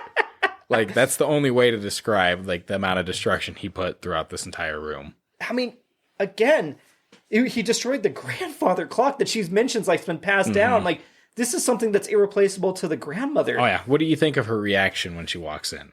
Totally understandable. Like, that's the only reaction she could have. Yes. In another movie, maybe Quentin movie, maybe he gets fucking backhanded, and then it's like the whole, I'm so sorry for doing that. But in this one, she's just dead silent and then walks away from him because she can't. She knows why he's doing it. Yeah. But he's just, the level of anger I had at Connor at this moment, I was like, I totally get it, but there's other kids going through this. They don't turn out into complete disassociative psychopaths. Yeah. I thought maybe if he knocked over the grandfather clock, okay. But he fucking, everything is destroyed. Yeah, because even like him in this scene, after he realizes he wrecked everything too, once again, he's not going back to like, the monster did it. The monster did it. No. He knows he did it. It's all 100% him that lashed out and did everything. Yep. So it's a very intense scene because like the way they just stare down each other and both like kind of understand what's going on. Yep. So. Yep. So I mean, you understood Sigourney's lack of reaction. Right? Oh yeah, 100%. Like I understand like why she didn't lash out because like why are you gonna punish a kid that's going through this shit? Like she already can see like he knows what he did was wrong. Yeah. But at the same time, like it's just it is a very hard That's like a tough one. It is a fine line and everything because like going into that room, it's like this has been your life in a sense, and like the stories behind whatever was in there, and everything. It was, it is a very hard gut wrenching scene because like take what you have, enjoyed your life, hobbies, anything like that. If you're a car enthusiast, what if you had somebody come in here and destroyed everything in here? Would you just be like, what person are we talking? It has to be someone I know, like if it was my niece or something like that. No, okay, well, in this, fake, you have a child and they're in this room and they destroy everything in a fit of depression rage. Would you just be like, oh, I get it? Or would you be like, you can't fucking do that. Now you're being punished two different ways. I feel like at that point, I'm like, go to your room. Like that's it for that. Like, let time pass. Like you need obviously cooler heads to prove. That's why Sigourney walks away. Yeah, exactly. It's a whole separate first time, and then definitely, I feel like there was probably a conversation at some point where they sat down and talked about it, or did something. Well, she gets to hold that against him for the rest of his life. She can always bring that back up. Like, I wish I had a grandfather clock. You thought it was passed down from generations, right? You fucking shitbag. But yes, like so again, the adult versus the kid, you have to like see both sides and you understand where they're coming from. Because I mean, it's like, what can she do? Yeah. So then we get to plot point 4, and that is one more cure. And the mom believes a new treatment from the tree is going to work, which is obviously convenient. It's from the tree that they have in their house, but you can tell that even Connor knows, I've heard this before, and we've talked about this over and over again. It's the same story, different quote unquote cure, and meanwhile, the monster is saying, like, you still don't know why you called me. Yeah. And he's like, what do you mean? Like, I called you to help this. Like, but the monster keeps implying, you called me. You need the monster. Me. yeah. If only that was the twist, right? But then you mentioned it kind of earlier. You get the very sweet moment of, kind of those videos of the mom and him bonding and stuff. This is another one of those where you see Sigourney Weaver watching the mom and Connor as like a little kid, and they're drawing together. This is where you first kind of see that that's the passion that they share together, and they draw. They're drawing a monster on the screen, and you're kind of getting to seeing that paralleled with the image of the mom being dressed in the hospital room. Yeah, and you can see she's skin and bones. You can see the spine. It's so heartbreaking. Like you said, the makeup did a really good job in this scene of just making you feel like, oh my gosh, she's really she's towards the end. And so AK they're drawing the monster, but the real monster is cancer in this instance in the real world here. And then you're back to the fucking bully who says he's invisible for some reason now. They're in the lunchroom or whatever it is, and he just sits there and he just goes up to the kid like, I'm not even gonna acknowledge you anymore. You're invisible to me. You don't even matter to me at all. So, and that's all he says, walks away, doesn't beat him up. And then this is where Connor freaks out. And this is where you get your third story. This story is and like this a story long. Is not even a story, really. It's just like, there was once an invisible man who wanted to be seen. And that's it, pretty much. That is the story. And you're like, okay, so... I was very underwhelmed by this story, but Yeah, this story, you're kind of like, you wanted a little bit more. Because the first two stories were really well done. Yes, they're very detailed, And that's it. And then he goes and wails on the kid, and you don't even get to see him wail on the kid. It's just he runs over, yells, tackles, punches him a few times, and then that's it. Totally justifiable. Beat the shit out of that kid. Yeah. Beat him to a fucking pulp. And then it goes to him in the principal office of being like, what the fuck? You sent him to hospice or hospital or whatever. God, hospice? Jesus, no. He's on his deathbed too? Oh, no. You sent him to hospital, and that's it. Like, you're like, oh, shit. So he really went into him. And good. No one pulled him off for how long then? Like, what was happening on with those other kids? I feel like his friends were like, yeah. I feel like remember when he said, I can't touch him anymore? Well, I guess he's got to finish this. Right? We're not. We all see you turning around in class. He's not looking at you, man. You're looking at him. Yeah. This again. I thought the bully had some sort of. He was also gay, and it was like confliction. Yeah. Like we've seen those stories. Should have had more of a story behind it rather than 100%. You're looking at me. You're giving me weird looks. I'm gonna beat your ass. Yeah, I thought either he was also gay and he was having trouble like coming to terms with that, or he had a family member that was also sick or had died from something, and it was lashing out in like response to that too, knowing what he's going through. Was not that detailed. This is the last you see of the bully. But again, like kind of with Sigourney Weaver, the principal's like, oh, well, can't really fucking punish you. Like, I should, but you're going through whatever. Just go back to class, man. Like, I can't. Yeah. Like, whatever. Like, she kind of does a job of that, though, where she's like, oh, normally this would be expulsion. Like, you would be out of here. It wouldn't be even a thing. But I'm not going to do anything. So she kind of, like, does a little threatening underline. Right. But not obviously. You think his parents were like, yeah, fucking you deserve that. Like, dude, he deserved that. Yeah, probably. Yeah. Okay. Yeah. But so we get to the next thing, whereas the cure isn't working. Mm-hmm. And this is kind of like Connor shuts down at the hospital where he sees the mom. She has to tell him. And this is a very emotional speech. This is where you start to cry if you weren't already sad at the tale of her dying here. And she says, it's okay that you're angry. It really is. I'm pretty angry too, to tell you the truth. One day, if you look back and you feel bad for being so angry you couldn't even speak to me, you have to know that that was okay, that I knew, because I know everything you need to tell me without you having to say it out loud. I wish I had 100 years I could give to you. And it's a gut-wrenching scene because in that scene you can feel the tension of like, he is angry and like you see yourself like being angry in that moment and her already giving her forgiveness. Yes. For years, because like someone's gonna eat away at themselves, knowing that they were angry in those last few moments of life. Star-Lord. Yeah. Well, it's kind of weird with this movie because it came out first, like around Guardians of the Galaxy, and you had the Star-Lord, you had the tree. You're like, Groot, what's going on? No. That's true. It does look like Groot. But yeah, no, it is a very hard scene of just like going through that, and like the person that's dying is, being so forgiving and accepting of like, hey, don't beat yourself up over this because like I know this is going to determine your life path. Yeah, totally. She knows this is going to haunt him if he thinks that, oh, I could have done something better. I could have been nicer. And she's already anticipated. She, again, like we know this knowledge now, from pop, media and just life in general. We've all understood there's those moments where you do something, well, I'm going to regret that, or that being the last thing I said before I left, and that person got into an accident, they never came back. We've seen those stories, and so she's like, I'm anticipating for my son to not have to deal with this regret for the rest of his life. Like, I get it. And it's like, it's what you always want to tell somebody that you don't always get the chance to, and she did. Oh, yeah. And man, she does finish. There's another part where she says, like, and if you need to break things, by God, you break them. Yes. And I'll be there too. And it's like, I totally get that sentiment. I might put a little disclaimer in there, be like, well, don't destroy priceless things. Yeah, just break other things, like that junk behind the house you broke in one of the scenes. Perfect. Break the bully's nose. Perfect. Well, the junk behind the house, that was shit that he broke in the house that he was breaking down for trash.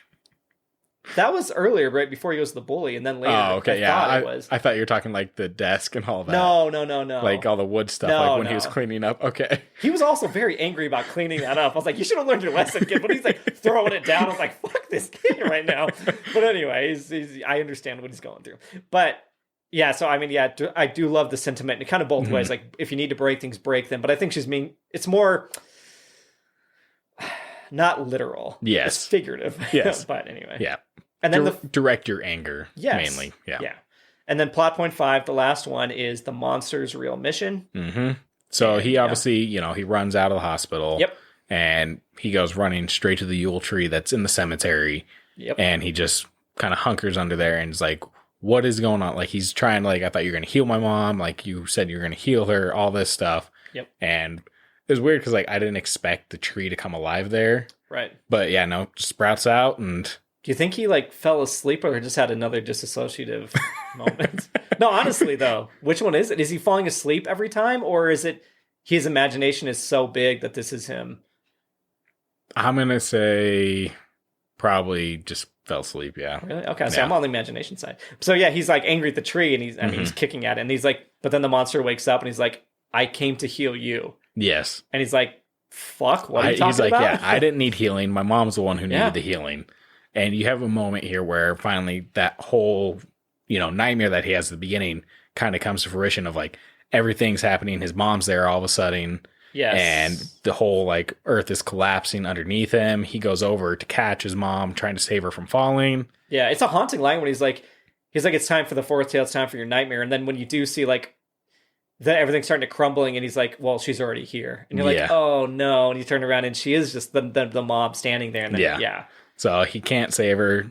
She falls into the hole, and then from there, it's just pretty much him and the monster, and it's just him yelling, tell me your truth, tell me your truth. And it's very reminiscent of Good Will Hunting. Oh, where it's not your fault, it's not your fault. Yeah, exactly.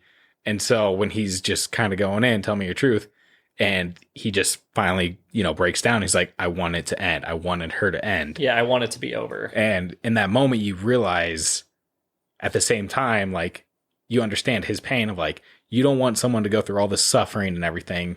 You almost wanted it to end sooner for them to where they could go on and be better, whatever it may be.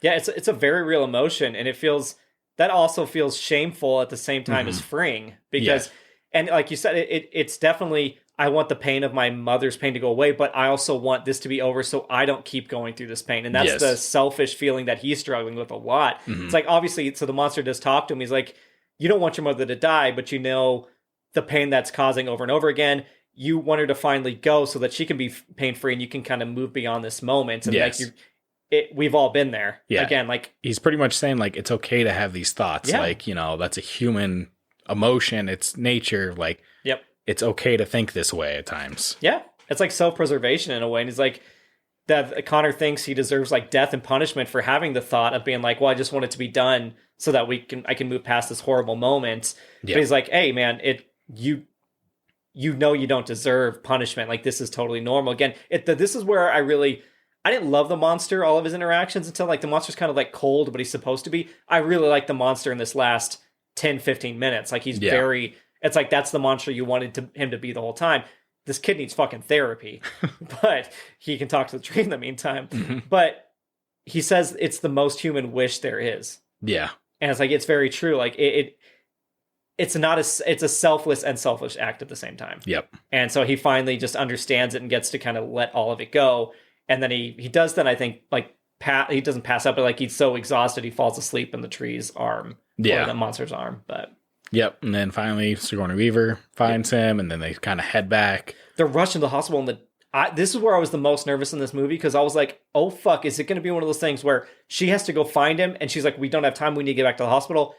Is Felicity Jones going to die alone, and that's going to be a regret, is that the grandma didn't even get to see her. Exactly. That resentment, I don't think you can come back especially because, like, when they're going, they get stopped by a train. Fucking trains, man. And that's where you're like, oh shit, like, in that moment, because you're thinking they're definitely not going to make it. Yes. And it gives you a moment as a watcher to see the grandma and Connor connect, on a sense. Like, she breaks it down like, hey, we don't see eye to eye, but, we're going to make this work. Yeah, she says, like, the mom is what we have in common. Yeah. Yeah. And so it's just a moment for them to actually bond, even though, like, they did a good job of making that in that moment. Well, yeah, you can see Connor sees the grandma as also struggling for once. Yes. Like, she's going through it with you right now. And then here's the end of the tale, as the monster says, and the monster is right behind him in the hospital room when he gets so luckily they do both get to there, and she's still alive, and even the mother sees the monster behind Connor, and you're like, oh, this is also her personification of things she dealt with. Yeah, exactly. Well, it's like one of those things where, because she had drawings kind of similar to the stories in her we find out afterwards, And you kind of wonder, like, oh, was this maybe something that she dealt with when her father passed away? Oh, yeah. Connor's grandpa. And that's why, why it carried on as... Totally. I think what I interpreted it as is that she told this story of the monster to Connor when he was a little kid. She told him about the apothecary, about the king, because you see the books and stuff like that. And I was like, these are things that Connor is like remembering. Bedtime stories in a sense. He's remembering his bedtime, that maybe he forgot about that. He pushed away that. It's like, oh, it's just a story. But then in his trauma, his mother's stories started to come to life and help him grieve for her. And so really kind of cool. It's not time travel, but in a way it's like that moments in time that you forget that help you process things. Yeah. And so, I mean, it's also a very sad scene, obviously, when she's dying and he's like, just be honest, tell your truth to her. And he tells her, you know, I'm scared and I don't want you to die. Yeah, it's like, say your most honest truth. Like the most, It's so fucking sad because you put yourself into her shoes, having to hear your child say, like, I don't want you to die, and knowing that you're going to die. And then the grandma has to hear this. And it's like, what does the grandma do with this information? Like, it's so sad to hear this very human moment. Yeah. And then at 12:07. Yep, exactly. The time that he's always been seen, the monster appears, the nightmares, everything. That's when she passes. It's such a good parallel. And I didn't catch on to that at first. It was a really, really sad but poignant reveal. Yeah. Yeah.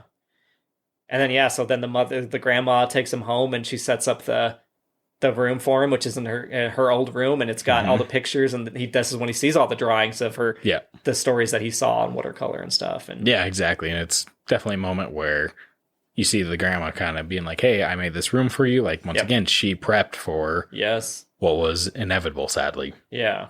And that's a kind of, she'll live on through the arts with Connor and the stories she told. And she sees the monster that she drew. It looks like the one he's been picturing. So again, I think it is his memories kind of informing him. But right on. Yeah. And that's how it ends. Mm-hmm.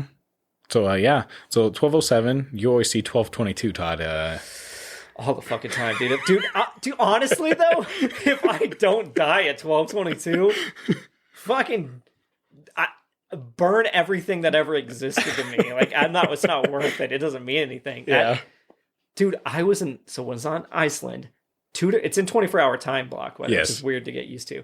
But at least different times, I was like, oh, I just walked away from a waterfall. Let me look at my Lex location, 12:22. You can't be serious right now. Like, I don't understand. But multiple times, dude, I don't know what to do with this 12:22 shit. I don't know what to do with it. It happens all the fucking time. Still, constantly, daily. Yeah. It can only happen twice and it happens. But anyway. Yeah. But good, very good movie. Again, very sad. Brace yourself. It's one of those movies like you don't necessarily like want to put yourself through, but at the same time, like you're glad you watched it. I think it's a good story to show if you have kids. Yeah. That let them learn How old would you have them watch this at? I mean, how old was Connor? 9? Something like that, 12? Maybe. I don't know. I don't even fucking know. Yeah. I mean, honestly, see, that'd be the hard part. Is like, at what point? Teenager at least, maybe 13. Yeah. Well, maybe watch it. Yeah, teenager, but maybe if like you're dealing with something in the family, would you show it then? Oh, because like them to be traumatized 2 different ways, right? Yeah, because they're going to be sad for Connor as well. Yeah. I would definitely watch it with them and have a conversation. Yeah. Don't let them watch them by themselves. For that, at least that. Yeah. Do not let them watch it by themselves. Yes. Be there to answer questions. Yeah. Well, Nate, on that note, what are we doing next week, Nate? Next week. So, I haven't decided. Between 2 movies. Okay. So, am I deciding right now? Huh? No. Oh, I'll decide. Oh, we're going to decide on one of these? Okay. Well, then, you can decide. Okay. So, I don't know if you've seen it. Into the Blue with... Is that the one-armed surfer? No, that's with... Jessica Alba? Yeah, no. Yes, Jessica Alba and... I'm drawing a blank on his name. Oh my gosh, I feel horrible. Oh, is this Fast and Furious? Paul Walker. Paul Walker, not Paul Rudd. Paul Rudd is still alive. Yes. How dare I? But yes, Paul Walker, Jessica Alba, Into the Blue, or Treasure Planet, animated movie. Oh no! Oh guys. Oh, I've never watched. We haven't done an animated on this, have we? No, we haven't. That's why I was like, okay, maybe I'll throw in an animated one. this is tough, man. Or Into the Blue. I don't know if you've seen it. I would rather watch Treasure Planet. Okay, all right. I mainly because I think I've seen bits and pieces of Into the Blue, but I would like to give us our first animated movie. Yeah. Okay, all right. Treasure Planet it is. All right. It could be fantastic. I don't know. So, yeah. All right. Cool. And while everyone's maybe watching that, what else could you recommend for them? Let me look at my notes here. This is going to be kind of a weird recommendation, but How Did This Get Made did a Drop Dead Fred episode. And this was in 2019. And it is phenomenal. So they do movies, obviously, that's like making fun of the movies the whole time. Where we talk about movies we like to kind of like, unless it's like we saw it in the theater and it's just shit like Halloween or something. We talk about how good they are. But this was a live taping they did at, I don't know what theater it was. And the two of the hosts, there's just four, so they always have a guest. It's three of them and then a guest.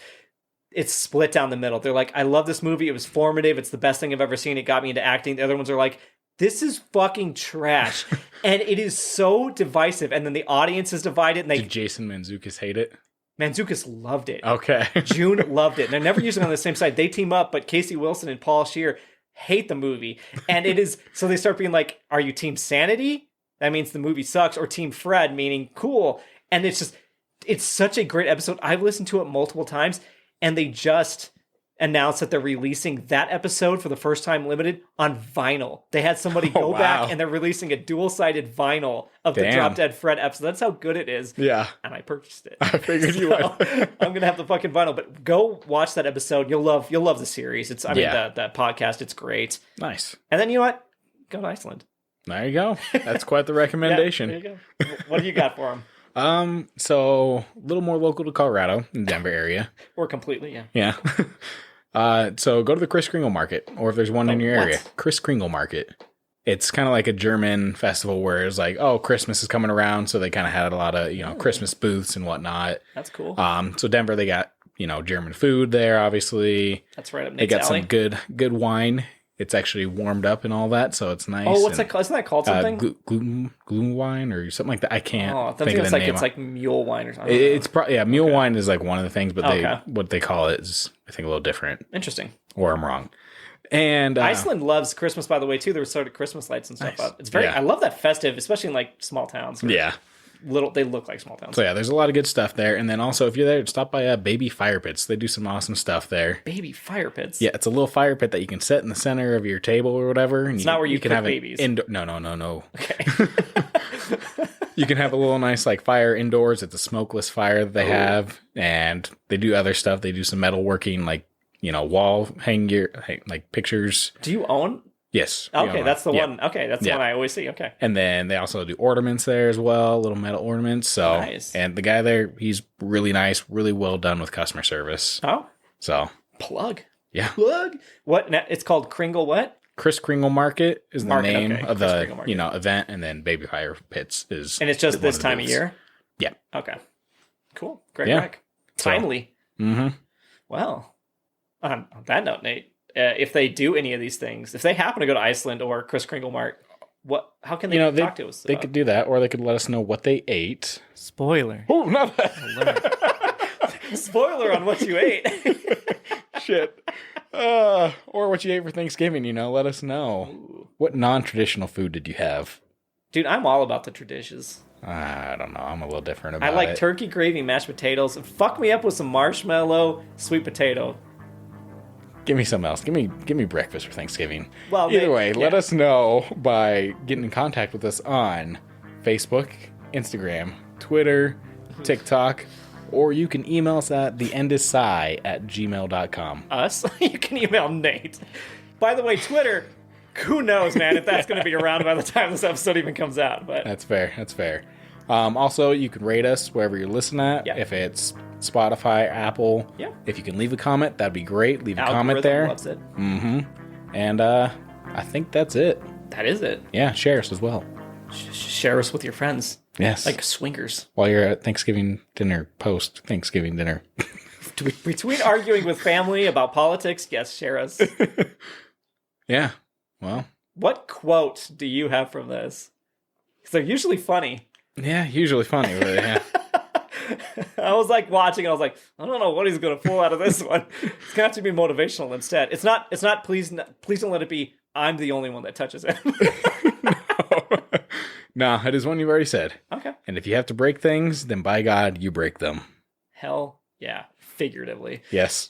Break them in another fairy tale called Candyland. There you go. I gotta say fucking Candyland. I almost skipped the fucking. Never skip the fucking.